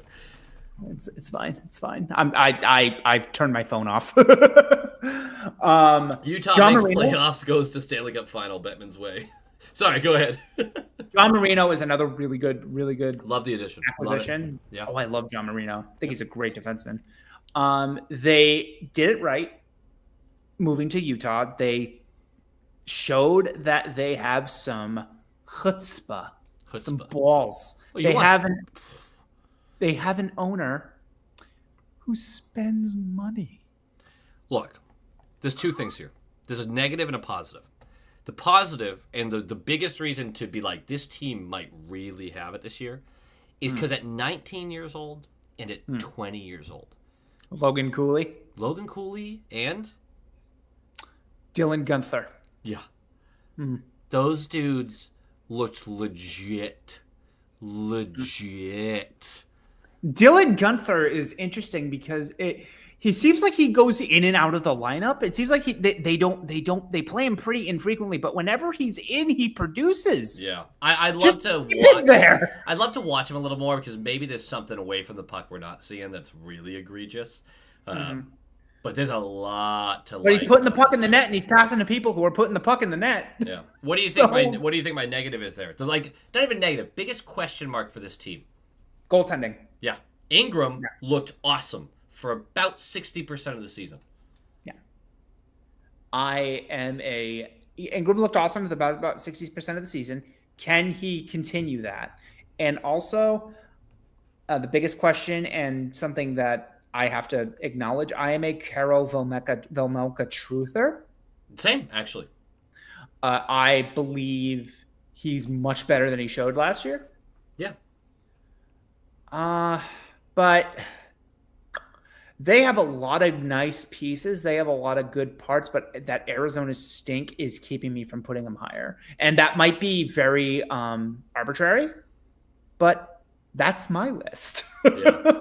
No shield. These doctors need to start getting checked for steroids with speed up recovery times.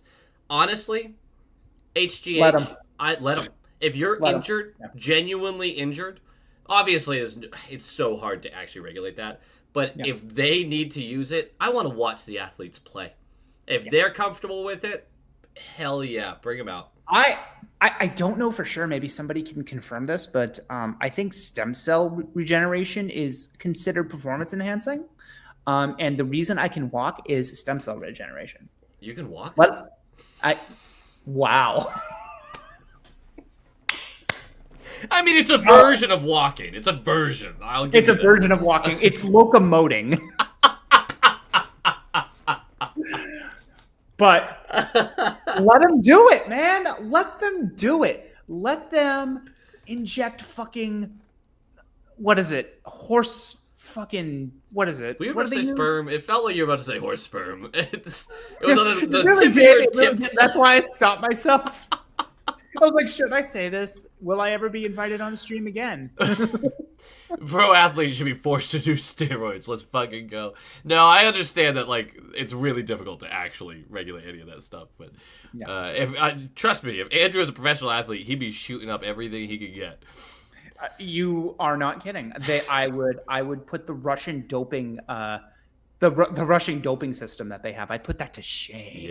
Yeah, I'd love to watch it. Shame. He'd be a monster. I'd be huge.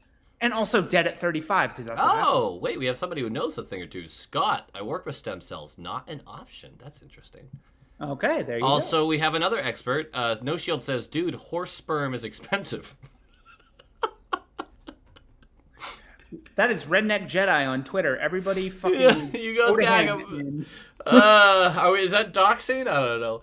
Who do you have at 20? Because 21 was Utah for you. Yes. Who do you have at 20? Utah's 20 for me. Oh, man. Winnipeg. They fell for me hard, too. But they brought in Capo Kakinen, man. You know? They also brought in Eric Comrie. I didn't even know that. For the 4th time. They had Eric Comrie 4 times? Traded, picked up on waivers, traded again, traded for a second time. So that's waivers, traded, and then they signed him as a free agent this year. Man, they just love them some Comrie. They love them some Comrie. Hi, Velma. Yeah, you can hear it. Oh, she's real upset. Hey, Velma, baby. Could you not? Thank you, baby. Oh, look at you being a good girl. Okay, all right. She doesn't want to say hi right now. I'm sorry. She's like, absolutely not. She's just gonna keep getting upset. So, Winnipeg. I think there's some huge things that they lost. Obviously, depth. Toffoli, Monahan, Dylan, Schmidt. All of them. You're like, those are real NHL players. Brossois. Brossois' a loss, like a real loss. Like a legitimate loss. Like, that's a really consistent, good backup goaltender for a goalie that you keep playing for 60 games every season. Mm-hmm. But you can still win games with Brossois in net. Yeah. God damn it. And Jesus. I can still hear you. Okay. Let's see. Tell me about Brossois. Brossois went to Chicago. Will probably start 50 games. I don't know. Shit. He was really, really good. I think his save percentage, just off the top of my head here, I think his save percentage was like in the 920s last year. Either that or it was like a high 19s. Oh, he was good. I don't know how good, but he was good. He was very, very good. And he was very, very good in the cushiest job in the world, which is Connor Hellebuck's backup, which all you got to do is open the door and play once a week. It's like being the weatherman in San Diego, California. You make 7 figures. It's sunny 270 days out of the year. You're on TV for 30 seconds. That's not my bit. That's Lewis Black. Anyway, drowning again. Can't swim. Thanks, Chris. Well, thank you, Boston Red Sox 49 for the $2. Requesting cute dogs. Velma, get over here. Oh, now you're walking away? Velma, Velma! We have to sell our soul. We already did that a long time ago, man.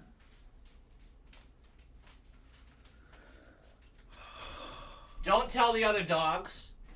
But this is my cutest dog. Oh wait, Andrew's face is. Hold on. Cutest dog. Is that better? A little bit. Her face is in the chat, but it's fine. The chair's in the way. But she's perfect. Velma's a perfect girl. She is perfect. She's all upset at me now. Don't be upset. Don't be upset. Don't be upset at me. I'm sorry. This money goes to your food. To your food that you don't eat because you're a picky bitch. She is a very picky bitch. Same. Yeah. Ugh. The dog does walk better than Andrew. That's correct. Yeah. Well, if Andrew had 2 extra legs, you know? You're going to stop that right in your tracks. He's only got the 1. 19, I had Washington. Jesus Christ. Yep. We talked about the Caps. Who do you have at 18, 19? you have Winnipeg. And 18, I went Winnipeg. Who's your 19 and 18? So my 19 and 18 are, I have the Islanders at 19. And I have the Wings at 18. Interesting. Okay. Mm-hmm. I think you're low on the Islanders. Not by a lot. Mm-hmm. But that team, although is not one that I would favor for a cup, has consistently... Oh, Preds hockey. Have a great night. Has consistently... Oh, wait, where are the Preds for you? I gotta tell him if he's leaving. Preds are 11th. Anyway... No, yeah. That team, other than last year where they got ravaged by a lot of different stuff, excellent all-world goaltending, has enough depth to consistently roll lines that are effective. Wait, hold on. You lost me at all-world goaltending because last year they certainly did not have that. You know what? Fair. Goaltending's weird. I'm not going to consider Sorokin not an all-world goaltender, though, yet. That's fair. That's fair. He had a bad year. Yeah. And Varlamov was actually pretty damn good. Yeah. He was good. He wasn't Sorokin, but he was good. He wasn't Sorokin at his peak, I should say. But I think... So, I'm low on the Islanders. I'm low on the Islanders because the Islanders are just what they are, which is, they are the mushy middle at personified. But there's something interesting that is kind of getting buried in the lead here is they added Duclair, which is a solid get for your middle 6. And also, they broke up the identity line. Martin and Clutterbuck are gone. Yeah, that is genuinely a bummer for them. But I do like the Duclair addition. I really do. But here's the thing. It's a bummer for them. It's a bummer for Clutterbuck and Martin. It's a bummer to a lesser extent. It's a bummer for the Islanders because, they've been with the Islanders for a very long time. They leaned on that line an awful lot, more than you should lean on a 4th line. Does this kind of make it so younger guys that may have been held down could step in, like a William Dufour or a Kyle McLean? Can they get somebody who can step in, fresher legs, and maybe have maybe a little more of an up-tempo game in the lower lines? You have Patrick Waugh as your coach. Fucking, be more of a ballsy team. But there's a lot of uncertainty with that. That defense is the same. It remains the same. It'll continue to be the same. That top pair is one of the best in the league. Pulak and Pelech are great, but they aren't getting any younger. Yep. Pulak and Pelech are great. They're not getting any younger. Mayfield and who was their number 4? Who was their number 4 defenseman? Not Mike Riley. Mike Riley, Romanov. God love him. God love him. Pelech, Riley, Romanov. Romanov, there it is. Alexander Romanov. That's a pretty good top 4. That's a pretty good top 4 defense. Yeah, but strong goaltending, strong defense, and they have talent. Not a ton of talent, but talent offensively. I genuinely think they're a playoff team. Okay. I think I have too much uncertainty with how their goaltending shook out last year, and too much uncertainty with, they didn't do much. Lou Lamoriello is asleep 10.5 months out of the year. I don't think they did enough to get out of that purgatory where other teams got better. So, yeah. Scarlett, I get what you're saying there, but the Islanders have been to the conference finals multiple times under this same management. Yep. And like I said, 18, I have the Red Wings. You just don't think the Islanders have made the conference finals because then you never thought they were in the cup. They were one of the final 4 teams. You never thought they were in the cup. 18, you said. Even though I think one of those they went to 7, or did they go 7 in both of those? It might have been, actually. Hold on, they went to 7 against Tampa in the bubble, and they went to 6 against Tampa. No, they went to 6 against Tampa in the bubble, and then went to 7 against Tampa. The following year. Oh my god! Was also in a bubble. I don't think it was also in a bubble. No, Detroit. So I have. It's funny because I also have Islanders and Red Wings back to back, but it's 16-15 for them. Yeah. Okay. Detroit. I think Yzerman's a fraud. Straight up. The hardest part of a rebuild is not the tearing down. He got way too much credit for the tearing down. It's easy the building back up. Yeah. That being said, Detroit, if they're not playing meaningful games in March, something has gone very wrong. It's probably goaltending. What's up next? How can it be? They signed like 18 goaltenders. Yeah. The problem is, I don't know if you know this. You actually can only play one goaltender at once. Yeah. Yeah, I looked it up. It's like a thing. Hold on. Chat, please confirm this. It's a real thing. Yeah.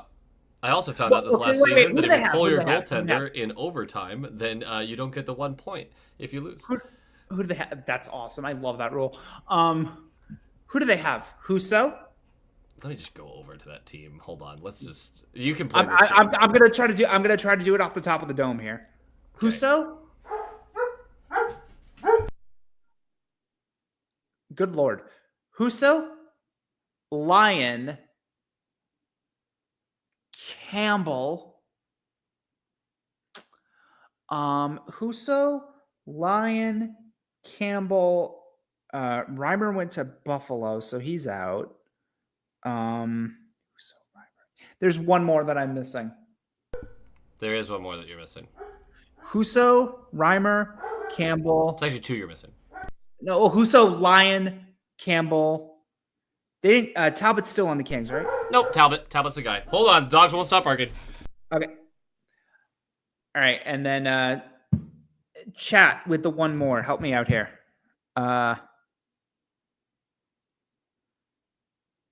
Detroit doesn't have goalie Bob. Well, 31 other teams don't, so.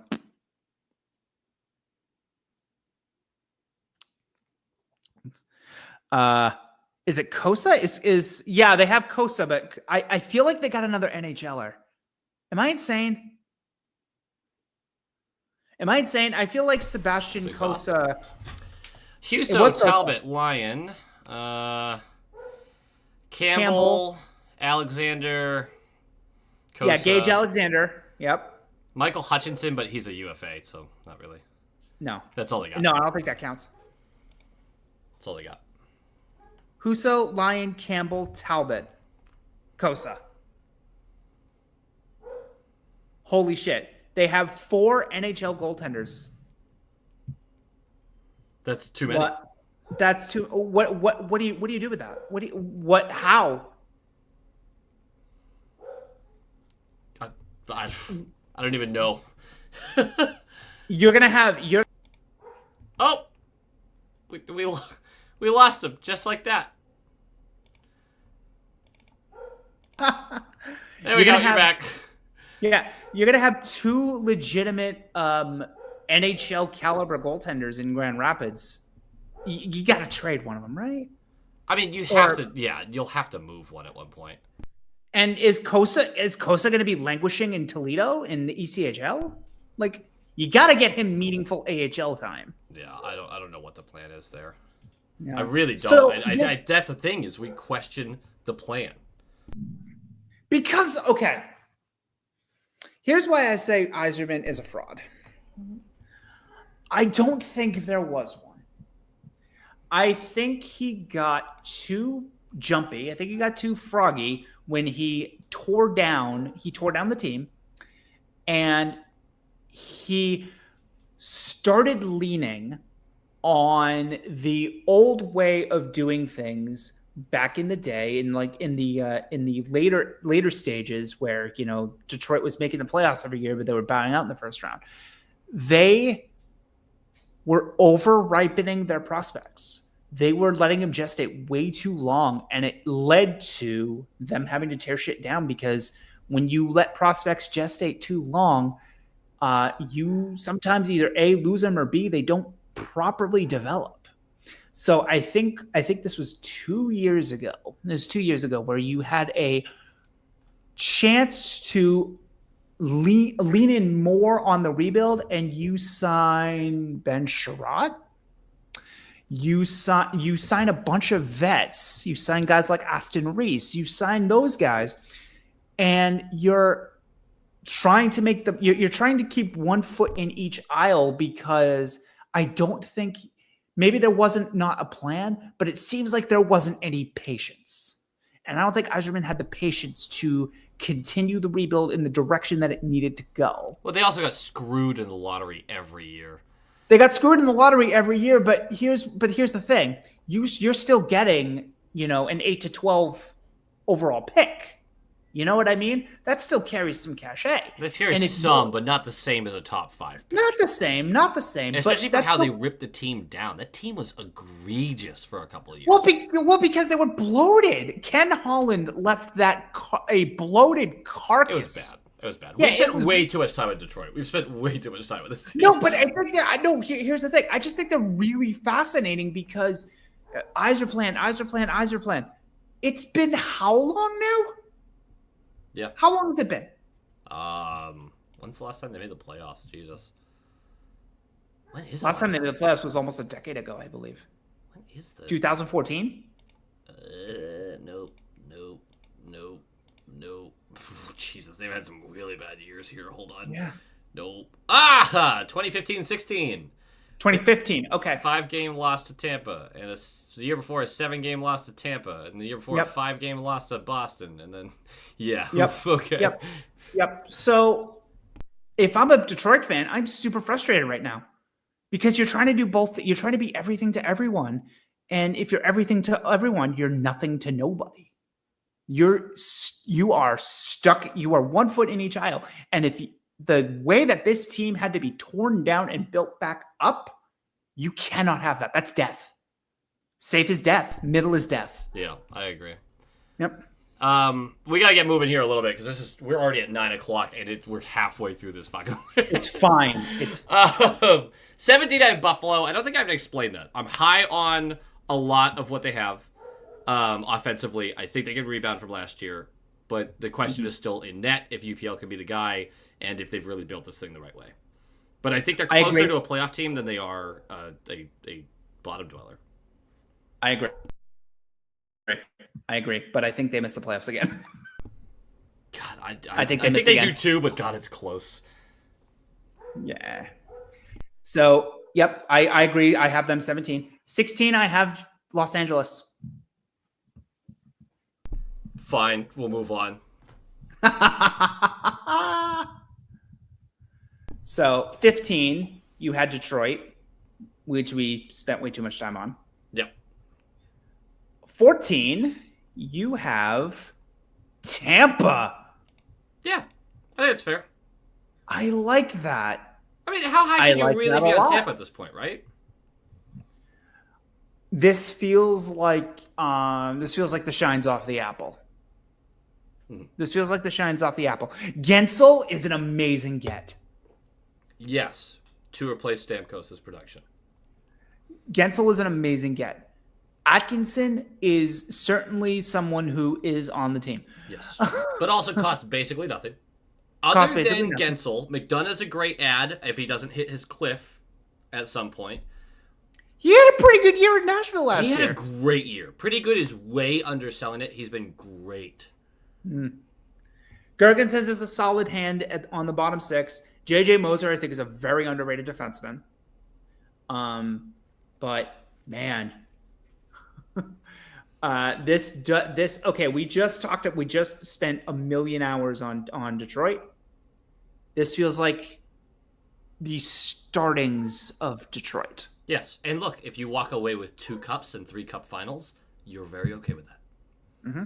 Oh, absolutely, 100%. This team's trying to squeak out one more run. I can't blame them at all, but it's just, yeah. Well, because and one thing that puts them outside of not outside, but a huge difference between Tampa and Detroit here is that Julian Brisebois is absolutely 100% knows what he is. Like, he knows what this team is, and he has made his vision on rebuilding and all that well known. Fuck them picks. Yeah, and until that team can't make the playoffs anymore, fine.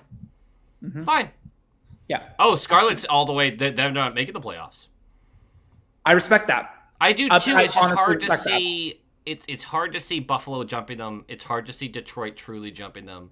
Yeah. Vasilevsky is a great equalizer. Still is tough. They are closer to the mushy middle though than they are a contender.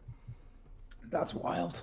Yeah. That's so wild to me. Yeah, JJ Mosier. That is a good add too. But yeah, it's not enough. I don't think for it truly to be a contending roster. Mm-hmm. Although they are one of those teams make the playoffs and Vasi is there, so you never know. Right.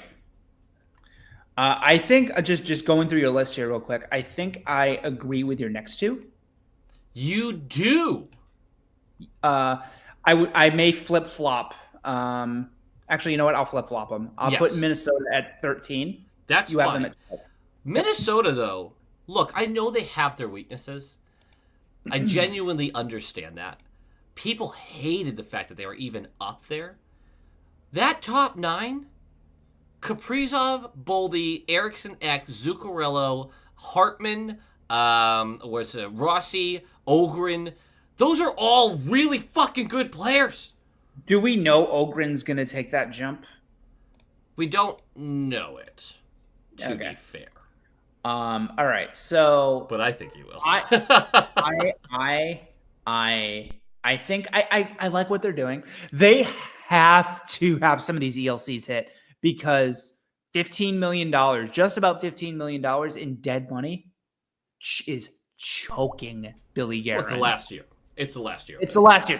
But yeah, we're talking about this season, though, so yes, I agree with you. Yeah. So they are.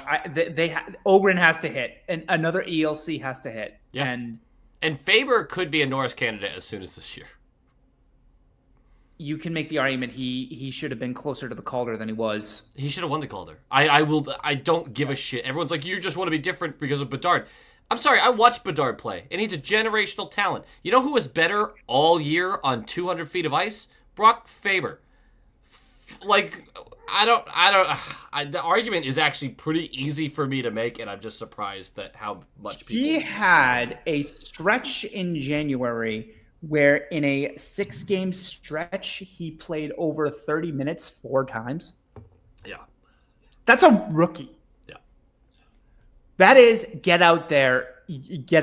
Save us. Save us. Triple shift. Look, a lot of this also depends on the net, minding, because Gustafson's not been good enough. And Marc-Andre Fleury can't handle the... He was great 2 years ago. He was. If Wallstedt's ready, oh my God, this becomes a whole different conversation. But I like Minnesota. And beyond everything else, why would I have a power rankings where there wasn't at least one team I felt really good about that wasn't in the mix last year? That's beyond ridiculous for everyone being... And it could be a different team for other people, that's fine. But to just be like, whoa, this team came out of nowhere. Everyone has a feeling about a team. Sure. We're going to get to mine in a bit. Well, mine, whatever it is, I've got them close up there too, because I don't think... You don't have them as high as I do. We'll get to that. Oh, that's fair. But Boston, then, for me, 13, for you, 12, make the case that they're not higher. Make the case they're not higher, because that's the one what people think they should be. Make the case that they're not higher. I think I think that the top 6 is an even bigger question mark. The number 6 spot is an even bigger question mark than it was last year, because Liesel is a bigger wild card. You had vets last year. trying to take that spot. And there was varying degrees of success. Morgan Geekie, James Van Riemsdyk, there was varying degrees of success there. Nobody really stuck, but you had entities that were known. You had known entities there. Here, and credit to Don Sweeney, finally, for just saying, you know what? Here you go. Take it if it's yours. It's yours if you want it. Mm-hmm. It's yours if you want it. But it's a big question mark because we don't know what Liesel is in the NHL yet. Yep. There's a massive hole in the top six. The Can Liesel fill it? That's a big question. Yeah, the defense is, it has 6 true NHL defenders, but I'm really worried about what they're going to try to force Zadorov into. You no longer have Ullmark, so even if you want to talk about, well, Swayman's ready for 57 games. Okay, well, someone else has to play the other 25. Mm-hmm. Which Korpisalo? Which Korpisalo is a big question. Look, at the end of the day, game 1 of the playoffs, which is really what we're talking about. How good is this team? How good does it stack up against other teams? Our center depth still sucks compared to other teams. Lindholm, Coyle, Patra, Beecher. Yeah. That's just not, compared to other high-end playoff teams, that's not good enough. And Lindholm, you could argue... Well, that's if Patra takes a big step. Unless Patra takes a big step. There's optimism to have. And maybe Korpisalo will be fine, as Chris says. But regardless, when this team hits game 1 of the playoffs, there are enough question marks that make me go, no, I don't have them as a top 8 team. I could put them maybe as high as 9 and sleep at night. But no, not against some of these other rosters with true center depth, great wing depth. Obviously, we're going to point out flaws of the other teams as well. But I'm just not as high on this whole Bruins construction as some people are. I do like a couple of the additions. There are a lot of depth additions that they make that I think could pop off, but that's another question mark. Does Liesel, take the spot? Does Brazeau build on his year last year? Does a guy like Cole Kopicky or Riley Tuft, do one of those guys take the Parker Wotherspoon mantle from last year and just a guy who's, supposed to be minor league cannon fodder actually carve out a spot on the roster? Every team has these kind of questions. Every team in this area has these kind of questions I don't know. One of these young kids could pop off. And, but we can only speak on what we're sure about. And yeah, I think you having Boston in the 13-12 range, which, has that around the lower top 3 of the playoffs, all things considered, and ranking in terms of keep going with this. We're back. Yeah, and in the rankings where you're not going to have home ice advantage in the first round, sort of thing. I think that's fair. I really like Liesel. I think that he has gotten a bad rap in the AHL because of people don't seem to understand that after Mougenel called him out, he responded. People always forget about that. And they forget about, a lot of these people where he's hot dogging and grandstanding and going 1-on-4. The dude is confident. The dude knows his ability. And hey, and people who are saying that have the word bust on their lips here about Liesel, look, 87 points in a professional league in the AHL, 87 points as a 19 and 20-year-old, you cannot ask for much more than that out of a legitimate prospect. Yeah. Where development is not linear. Not everyone's going to be Wyatt Johnston, people. I promise you. I do want to push back on one of these comments here about Korpisalo not facing as many odd man rushes, and goalie Bob can work on the rebounds. Look, I trust goalie Bob. The Bruins gave up one league leading odd man rushes by the eye test. I don't have the numbers to back that up. We gave up breakaways and odd man rushes consistently every game. Every game. And if you look at the advanced analytics, Ullmark is right there with Korpisalo on their difficulty of workload. Right there. They're extremely close. with them on their different teams. When we talk about Korpisalo having a harder workload in Ottawa, the analytics don't say so. They actually don't even sort of lean that way.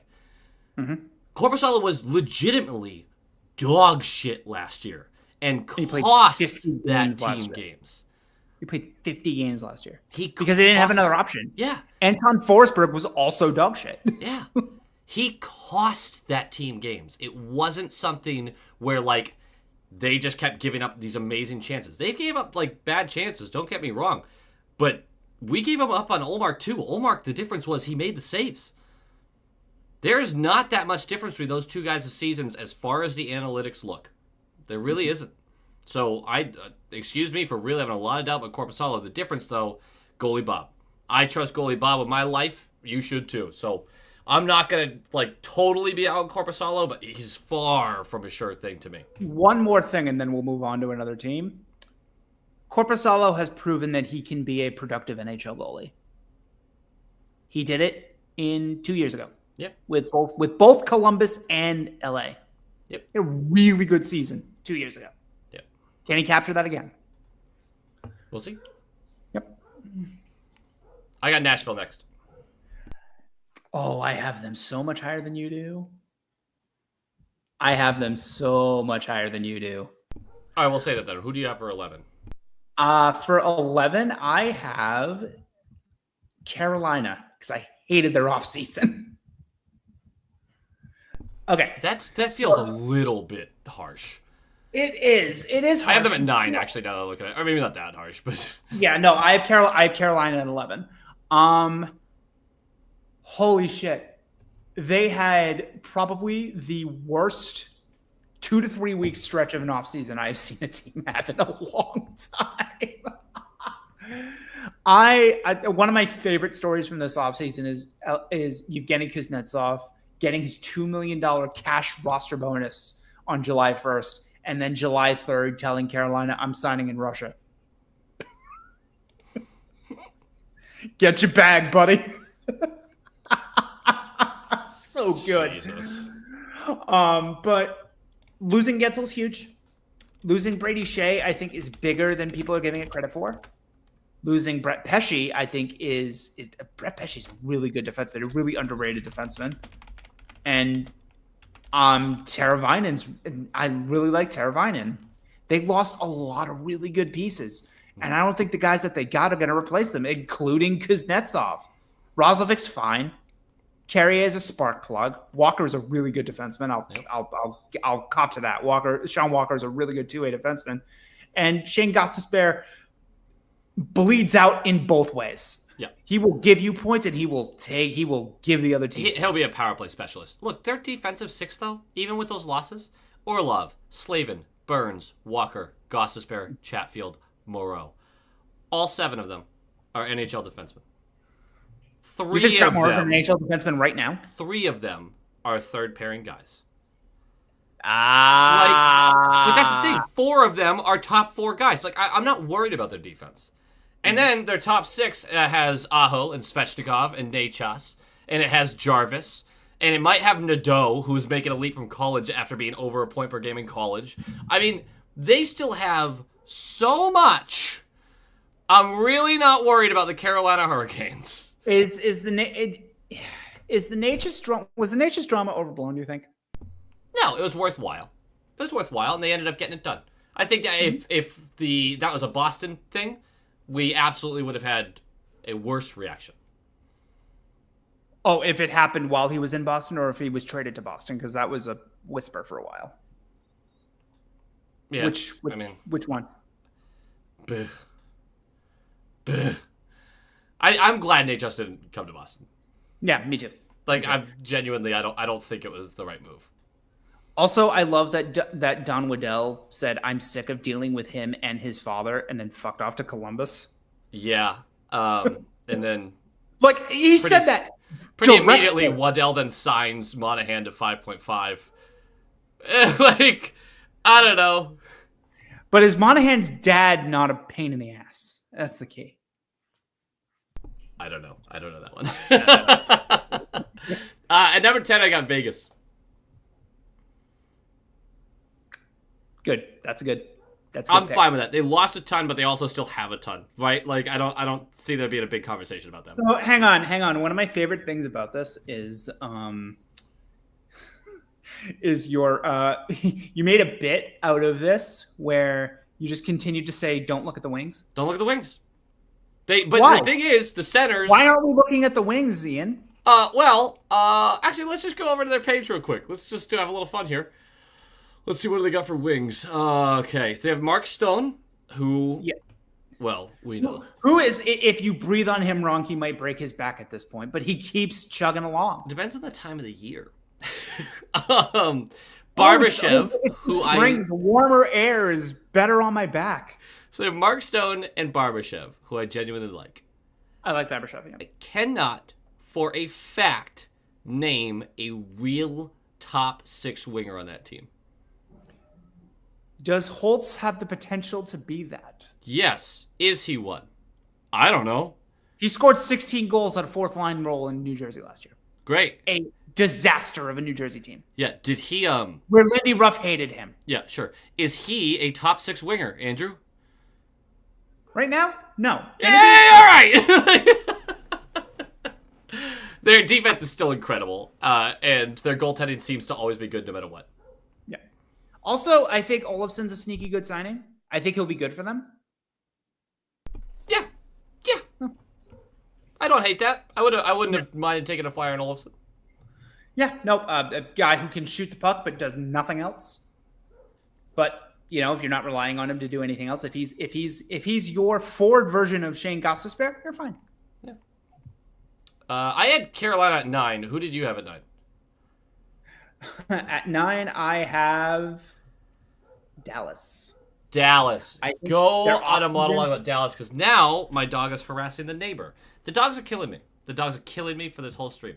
It's been an hour and 45 minutes of them deciding that I shouldn't be allowed to stream. Well, now I got to go fight Larry in the backyard to the death.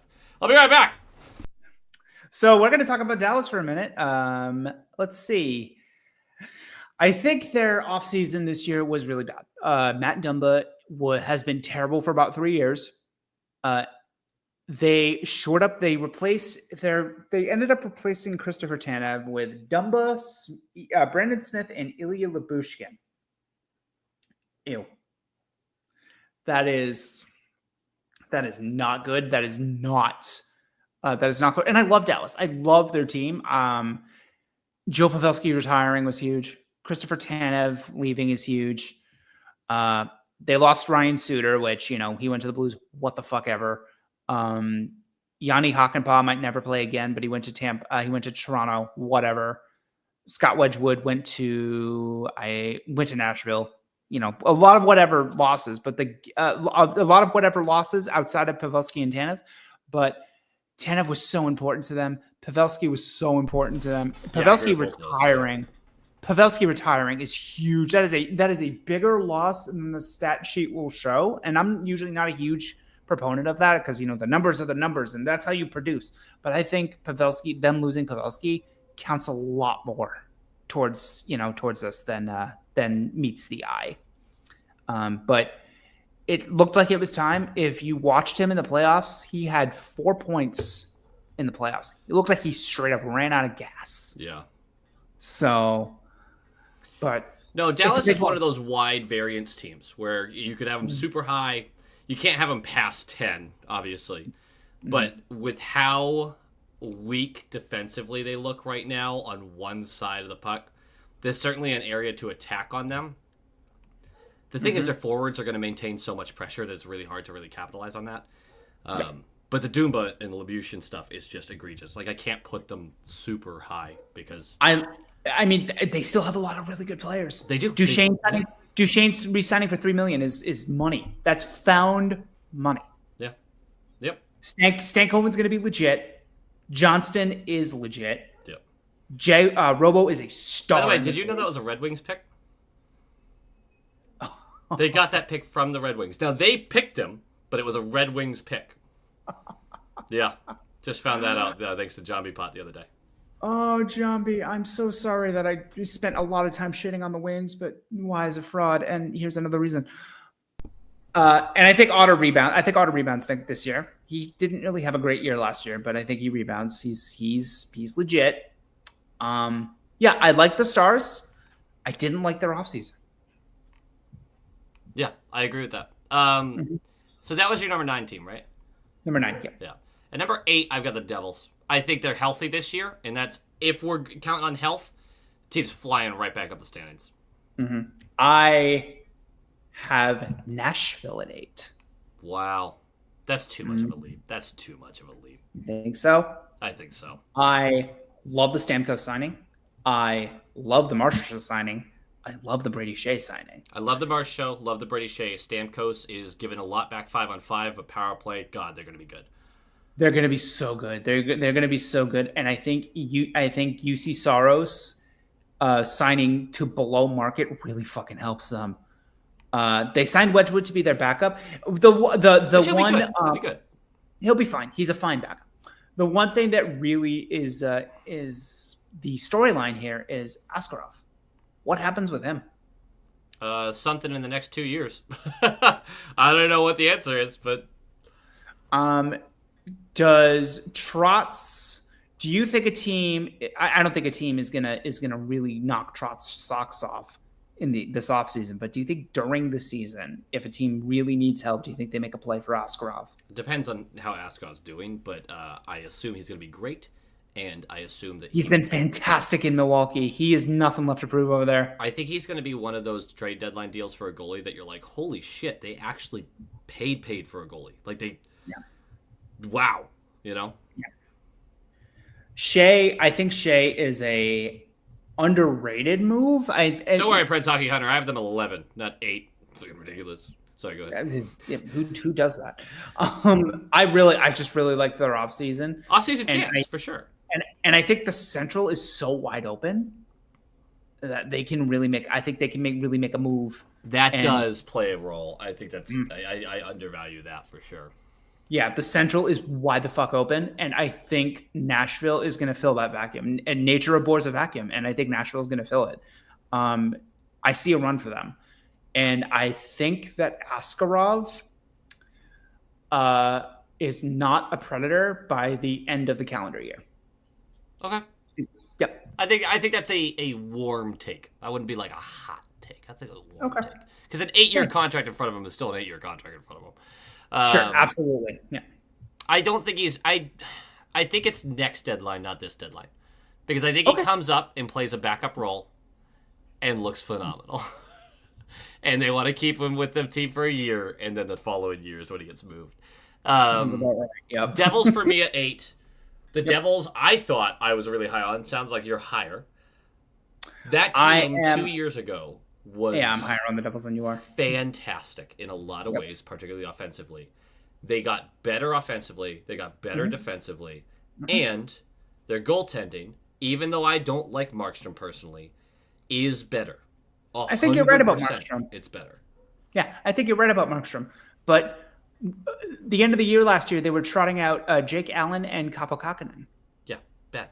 During the season, they were trotting out Akira Schmid and Nico Dawes. I was high on Schmid, too. I'm sad about that. Well, he had that one playoff where he stole a series. Yeah. So, I mean, who could blame you? Yeah. Me, I could blame me. I really like this Devils team. I don't think they've gotten worse. You could argue that the only team affected by injuries that was a truly contending team that was affected by injuries worse than them last year was Vegas. Yeah. And Vegas did the best they could. At number 7, I have Dallas. So, obviously, we already talked about Dallas. Who do you have at 7? Colorado. Okay, I think that's fair, because that was my next team at 6, who has 2 of the world's best, 5 players? Nathan... shout out to Brian, a.k.a. Burst and Bloom on Discord, who has the best description of Nathan McKinnon I've ever heard. He skates like the ice fucked his wife in front of him. Well, some people are into that. He is... That's why the cuck chair exists. God, it always comes back to the cuck chair. He is an absolute fucking mutant. Yeah. I love watching Nathan McKinnon And he's the play. second best player on his team. and he's the second place player on this team because fucking Cale Makar. Cale Makar exists. Cale Makar might be the second best player in the world. Like, come at me. No, Cale Makar is the second best player in the world. It's not a might be. He's the second best player in the world. And honestly, you give him in his prime, if you compare his prime to McDavid's, you might be able to make the argument. I think he's that good, that he's the better player. God, he's so good. We gotta wait to get there because he's still only 24 or something stupid.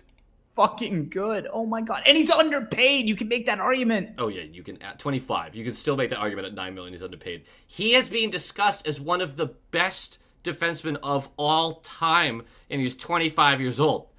It's dumb. He's dumb good is what he is. It's way too early to say any of that, but this team, even with the depth issues that they have, even with the conversation about Landeskog and Nichushkin, and we're watching this team just get buckled by things that weren't its fault. Acts of God. Acts of God. I don't think the Nichushkin was act of God. That was just an act of an idiot. But yeah. Landeskog, oh, you got to feel for that guy, man. So you don't love the wings, but you do like the centers. You like the defense a lot, and the goaltending is there. So all Georgiev has to do is not fuck up, but just something you struggle with sometimes. Justice Anuin is right behind him. God, if they get a all-star goaltender, it's over. It's fucking over. You have to have a weakness, you assholes. So I'm really high on Colorado, but they are 6th for me, 7th for you, because they do still really, that winger depth without Landeskog and Nichushkin it's tough. It's not good. Yeah, no, it's not. And I mean, Nichushkin will come back at some point this year, but you have to wonder, is that relationship irreconcilable with that team? Unleash Lorai, let him start catching up. No, I think Nichushkin's going to come back and they're like, okay. I don't think there's going to be any issue with him coming back. I hope so. I do hope so, because this is the second time that this has happened. So it's like, yeah. So wait, are the Devils your number 6 team? The Devils are my number 5 team. Okay, so who's 6? Because Toronto's still on the table? Toronto is my number 6. Okay, so we're very close because Toronto's my number 5. Yep. Addition by subtraction, first of all, Joel Edmondson. Yep. Addition by subtraction, the Ilias. Yes. Both of them, yes. OEL is fine. He's going to be in a heavily sheltered role, and he showed in Florida he could play that role. Yep. Chris Tanev's going to be great at first. Like, the first part of his contract is going to be great. They're going to rename that Tanev Island after year 3. Yep. That's okay. That's okay, because as long as year 1 and 2 go great. Yeah. Stolarz is a strong backup, yep. And you're going to need one, and because you don't know about Joey Wool's health. Is it Joey? It's Justin, right? Joseph? Damn, did I get that wrong? Yeah, you're thinking of Justin Hall. Yes, I am. Thank you, sir. Yeah. So you don't know about the goaltending, which is always a conversation. I can't believe always a conversation with them. I can't believe, ever since the Rast trade, I can't believe how so much down people are on this team. I know the history. I understand. I really do. But this team's roster is ridiculous offensively. It has been for years. Matthews is a top 6 player in the league. Marner is a top 20 player in the league, maybe higher. What do you think? Real quick, speaking of Matthews, kind of diverting a little bit. What do you think of the captaincy thing? I'm fine with it. Whatever. Should have happened sooner. Yeah, who the fuck is it? Who the fuck cares? Because that's kind of where I am. Who the fuck cares? Because the voices have already been solidified in that room. It's not like you're. Like, think of the human aspect. He's not walking into the room all of a sudden and be like, you fucking see, baby.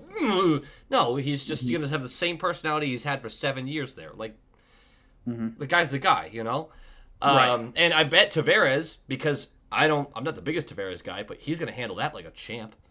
If there's one thing he is good about, it's being a leader. It seems like he had a big role in that. So I think because you're hearing a lot of people saying he was stripped of the captaincy. I think the word stripped is too much of a connotation. Completely agree.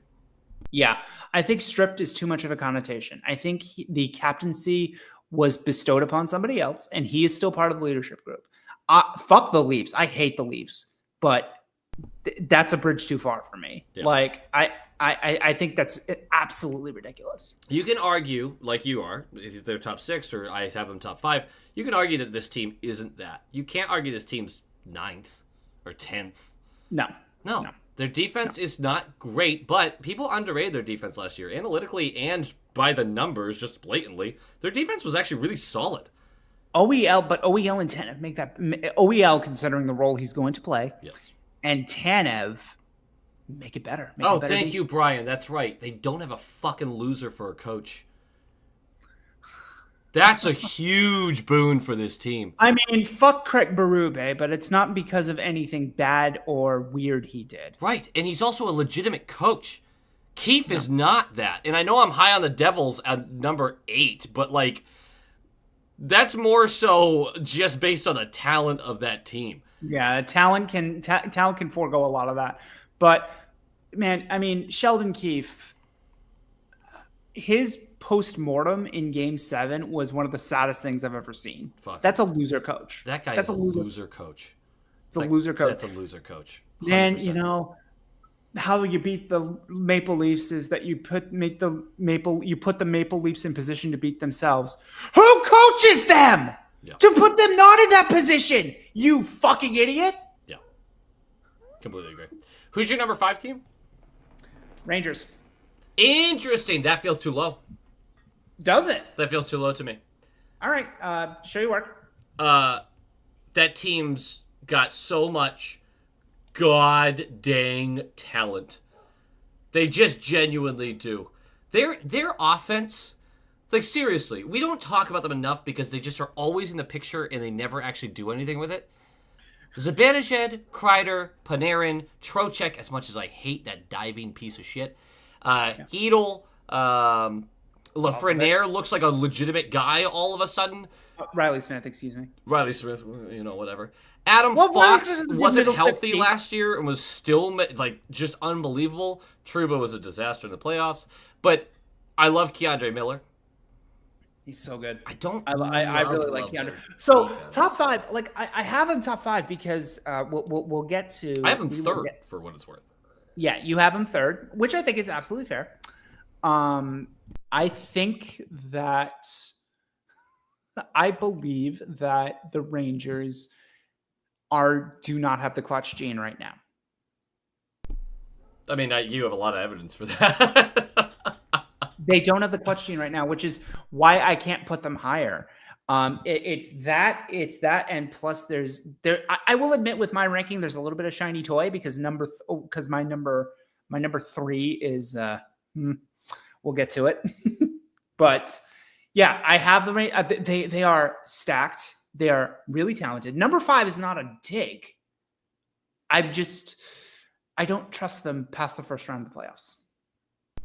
Oh, I trust them up until the conference finals. That's where I don't trust them. That's why I have them third. So there's just also the all-world goaltending. Like, we can't argue against Shesterkin. Yeah, that helps. At number 4, I have Vancouver, which feels like a massive leap for me as an individual. Mm-hmm. I love everything they did in the offseason. Almost everything they did in the offseason, not the Derek Forbort stuff. I like that they didn't overpay Lindholm and Zadorov. I love that they brought in DeBrusk and Heinen and Darnay. Mm-hmm. I think that team is built the right way. And if healthy, and if their goaltender can stay healthy, there is no team they can't skate with. So I have them number 3.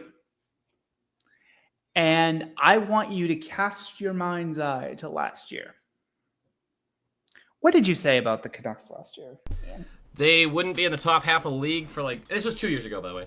Last year. No. Go back to your stream last year. What did I say?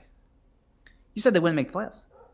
Oh, I'm sure I said they wouldn't make the playoffs. I didn't trust them to be in the top half of the league for 5 years, 2 years ago. Your boy, I'm going to go about this. Your boy said that top 6 was one of the most underrated top 6s in the league. and that they would make the playoffs based on that strength. Yeah, but have And you Thatcher thought? Demko would come back to life. What happened? Have you thought about the fact that you're a bitch? Have you thought about All that? the time, constantly. Oh, well then, if you're taking that into account, then I just got to give you your props. Good job. Good work. Yeah. Good work. Fuck them, but good work. Fuck them. Fuck them, you know. By the way, I'm just here for the riot. Fantastic documentary on 30 for 30. Speaking of Vancouver, watch it. I haven't seen it. We'll have to check it out. It's really, really good. I love Danton Heinen. My boy, my baby boy, Danton Heinen. He's exactly what they need. They just He's need a guy, exactly what like, they need. put him on any line in the bottom 9, and you're, like, okay with his performance. Yeah. Yeah. Jake DeBrusk is, I firmly believe, is going to pot 30 over there. It makes me so sad. He's definitely hitting 30 this year, if he stays healthy. People also underrate his health issues in Boston. Mm-hmm.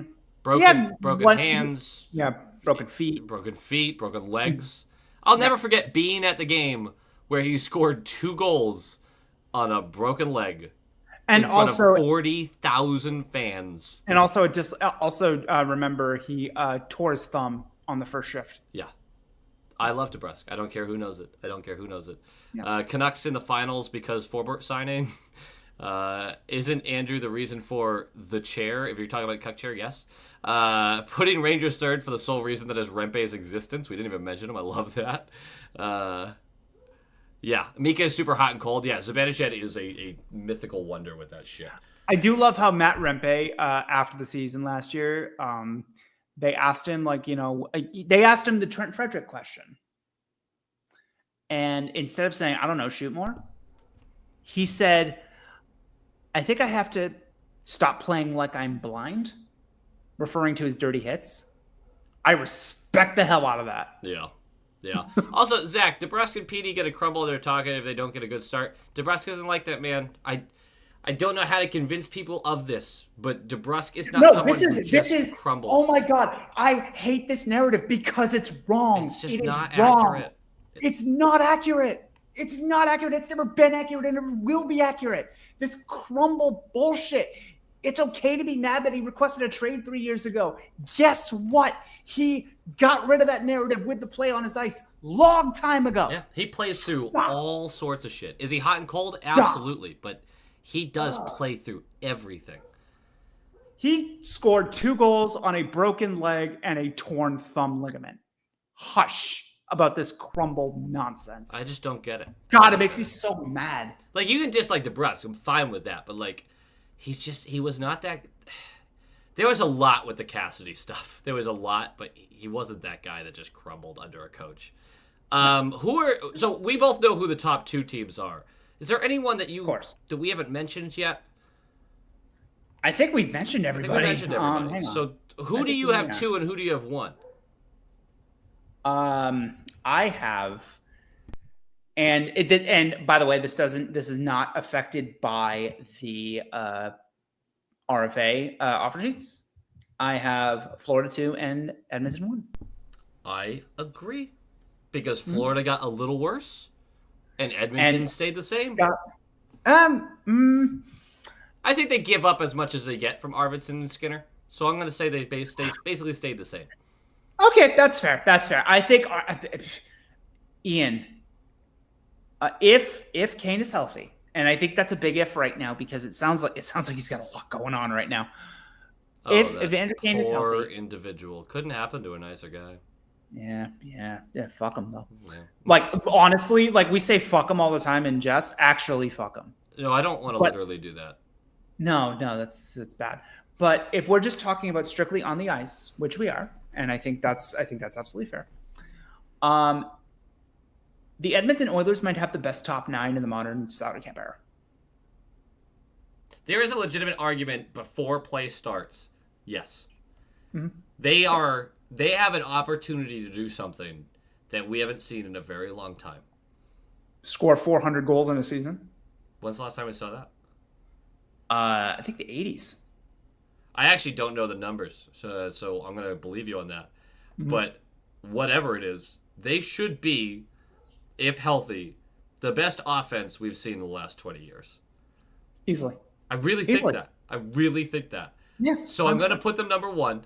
If anyone is pissed and wants to put Florida number 1, fine. I don't think they're that far ahead of Florida. It was Game 7, man. Like, I mean, I don't think split some hairs. I mean, I don't think you can split hairs when you're putting the Stanley Cup champions at number 1. And I actually, you know what? I actually really did enjoy some of their bottom six additions. Greer, Boquist, Nosek. Wait a minute. But they stuck with their MO. They're hard to play against, man. Yep. Those players are not enjoyable players to play against in a 7-game series. Greer is not a full-time NHL player, but when he gets on the ice, he is a pain in the dick. Yeah.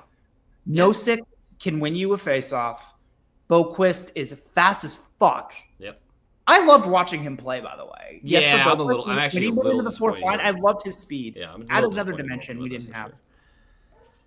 Yeah. What'd you say? I'm a little disappointed he won't be with us this year. But even the departures for the Panthers. Tarasenko. All right, that's not as big a loss as we make it out to be. Montour is a legitimate loss. OEL is a loss, but Panthers fans have assured me they have somebody coming up that's going to replace that.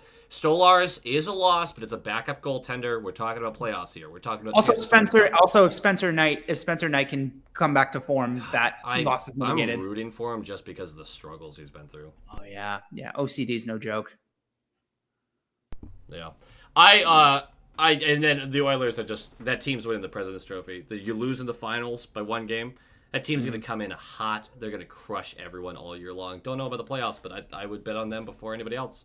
I would tell everybody here, I'm going to assume that most of you are East Coast. Make it a point to watch Oilers games this year. Like, stay up. I'm serious. Yeah, wait for the weekend. Stay up, DVR it, watch this team. Yeah. They're going to be really exciting, and it's going to be it. The Edmonton Oilers are what you see in your mind's eye when you think of the modern game. How many 8-goal games do they have this year? Where they score 8 goals? 5. Yeah? 5. I was going to go... I'll go one better. They have 5 of those. 2 of those are 10 goals. Nice. I think they'd legitimately... 10 goals to me just feels like a lucky night. Like, no matter how good your offense is, that's just like a weird night for the other team. But San Jose Sharks on line like 1. You just absolutely fucking smacked a team. But San Jose Sharks giving up 10 goals on back-to-back nights last year. Didn't they also have a game where they scored 10 goals, though? No. Oh. They did not. I feel like there was a team that was dog shit that beat a team 10-1 out of nowhere, and you were just like... Yeah, it was Columbus. Oh, yeah. Columbus, and it was Toronto, and it was 9-3. Yeah. Sometimes it's just weird. I love hockey, except for when my team loses when they're supposed to win. All right, we this went way longer than I expected it to. I'm sorry, but I'm also not. I'm not sad at all. To everybody who's in the chat, thank you so much for hanging out. I'm sorry there's not more content. What do you mean you're sorry there's not more content? We just spent 2 hours. No, I just mean in general for the past few weeks. It's been a brutal offseason. That's why we haven't recorded Shorty. It's because what are we going to talk about? Yeah, it's brutal. Yeah, but we should be back on a regular schedule pretty soon. I can't wait. I love talking hockey with you guys. I think as soon as next week we should be starting to ramp things up, right? Yeah. I love that shit, man. Yeah. All right.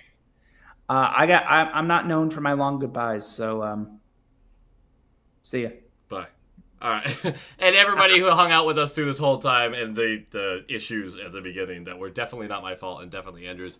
They were absolutely my fault. I will take all of the blame with grace and aplomb like I always do. We love you. You get to dunk at people during the season that, like, when we have a few hundred people in the chat during the season, you get to dunk on them and be like, where were you? You know, where were you in the off season? Huh? So you guys get to congratulate yourselves on that. And then we should be working on stuff real soon because camp's starting real soon. September 22nd is the first preseason game. Yeah, so camp should be a few weeks before that. Yeah, we're 5 weeks away from actual NHL hockey. Yeah, then we can. Let's fucking go, man. Scarlett, it was great to see you. Zach, awesome to see you too. Even though we disagree on the DeBrusk stuff, we love different opinions because we're not those people that you can't argue with. Chris, yes, Andrew will answer you. I swear. I can't actually promise that. He said he's trying to reach you about your car's extended warranty. No shield, no. But if you want to jump on as a guest next time, hell yeah. See you later, Scott. Thank you for all the predictions, too. That was awesome. Zelly Braid, have a good one. Brian D, Deuce42. Deuce42, we still got to grab that drink, brother. Preds Hockey Hunter, good luck this season, man. Oh, I thought he left a long time ago. He did. He came back because he's training in the gym for his. I am much higher on the Preds than Ian is. Let that be known. He actually argued with you. He was like, "You're way too high on the Preds." Oh, okay. Well, you know what? No, he plays for like a Preds farm team. I forget exactly how he worded it, but he's in that association somehow. Nice. Yeah. Root better for your team. Boston Red Sox 49. That's pretty fucked up. I'm laughing internally. Have a good night, guys.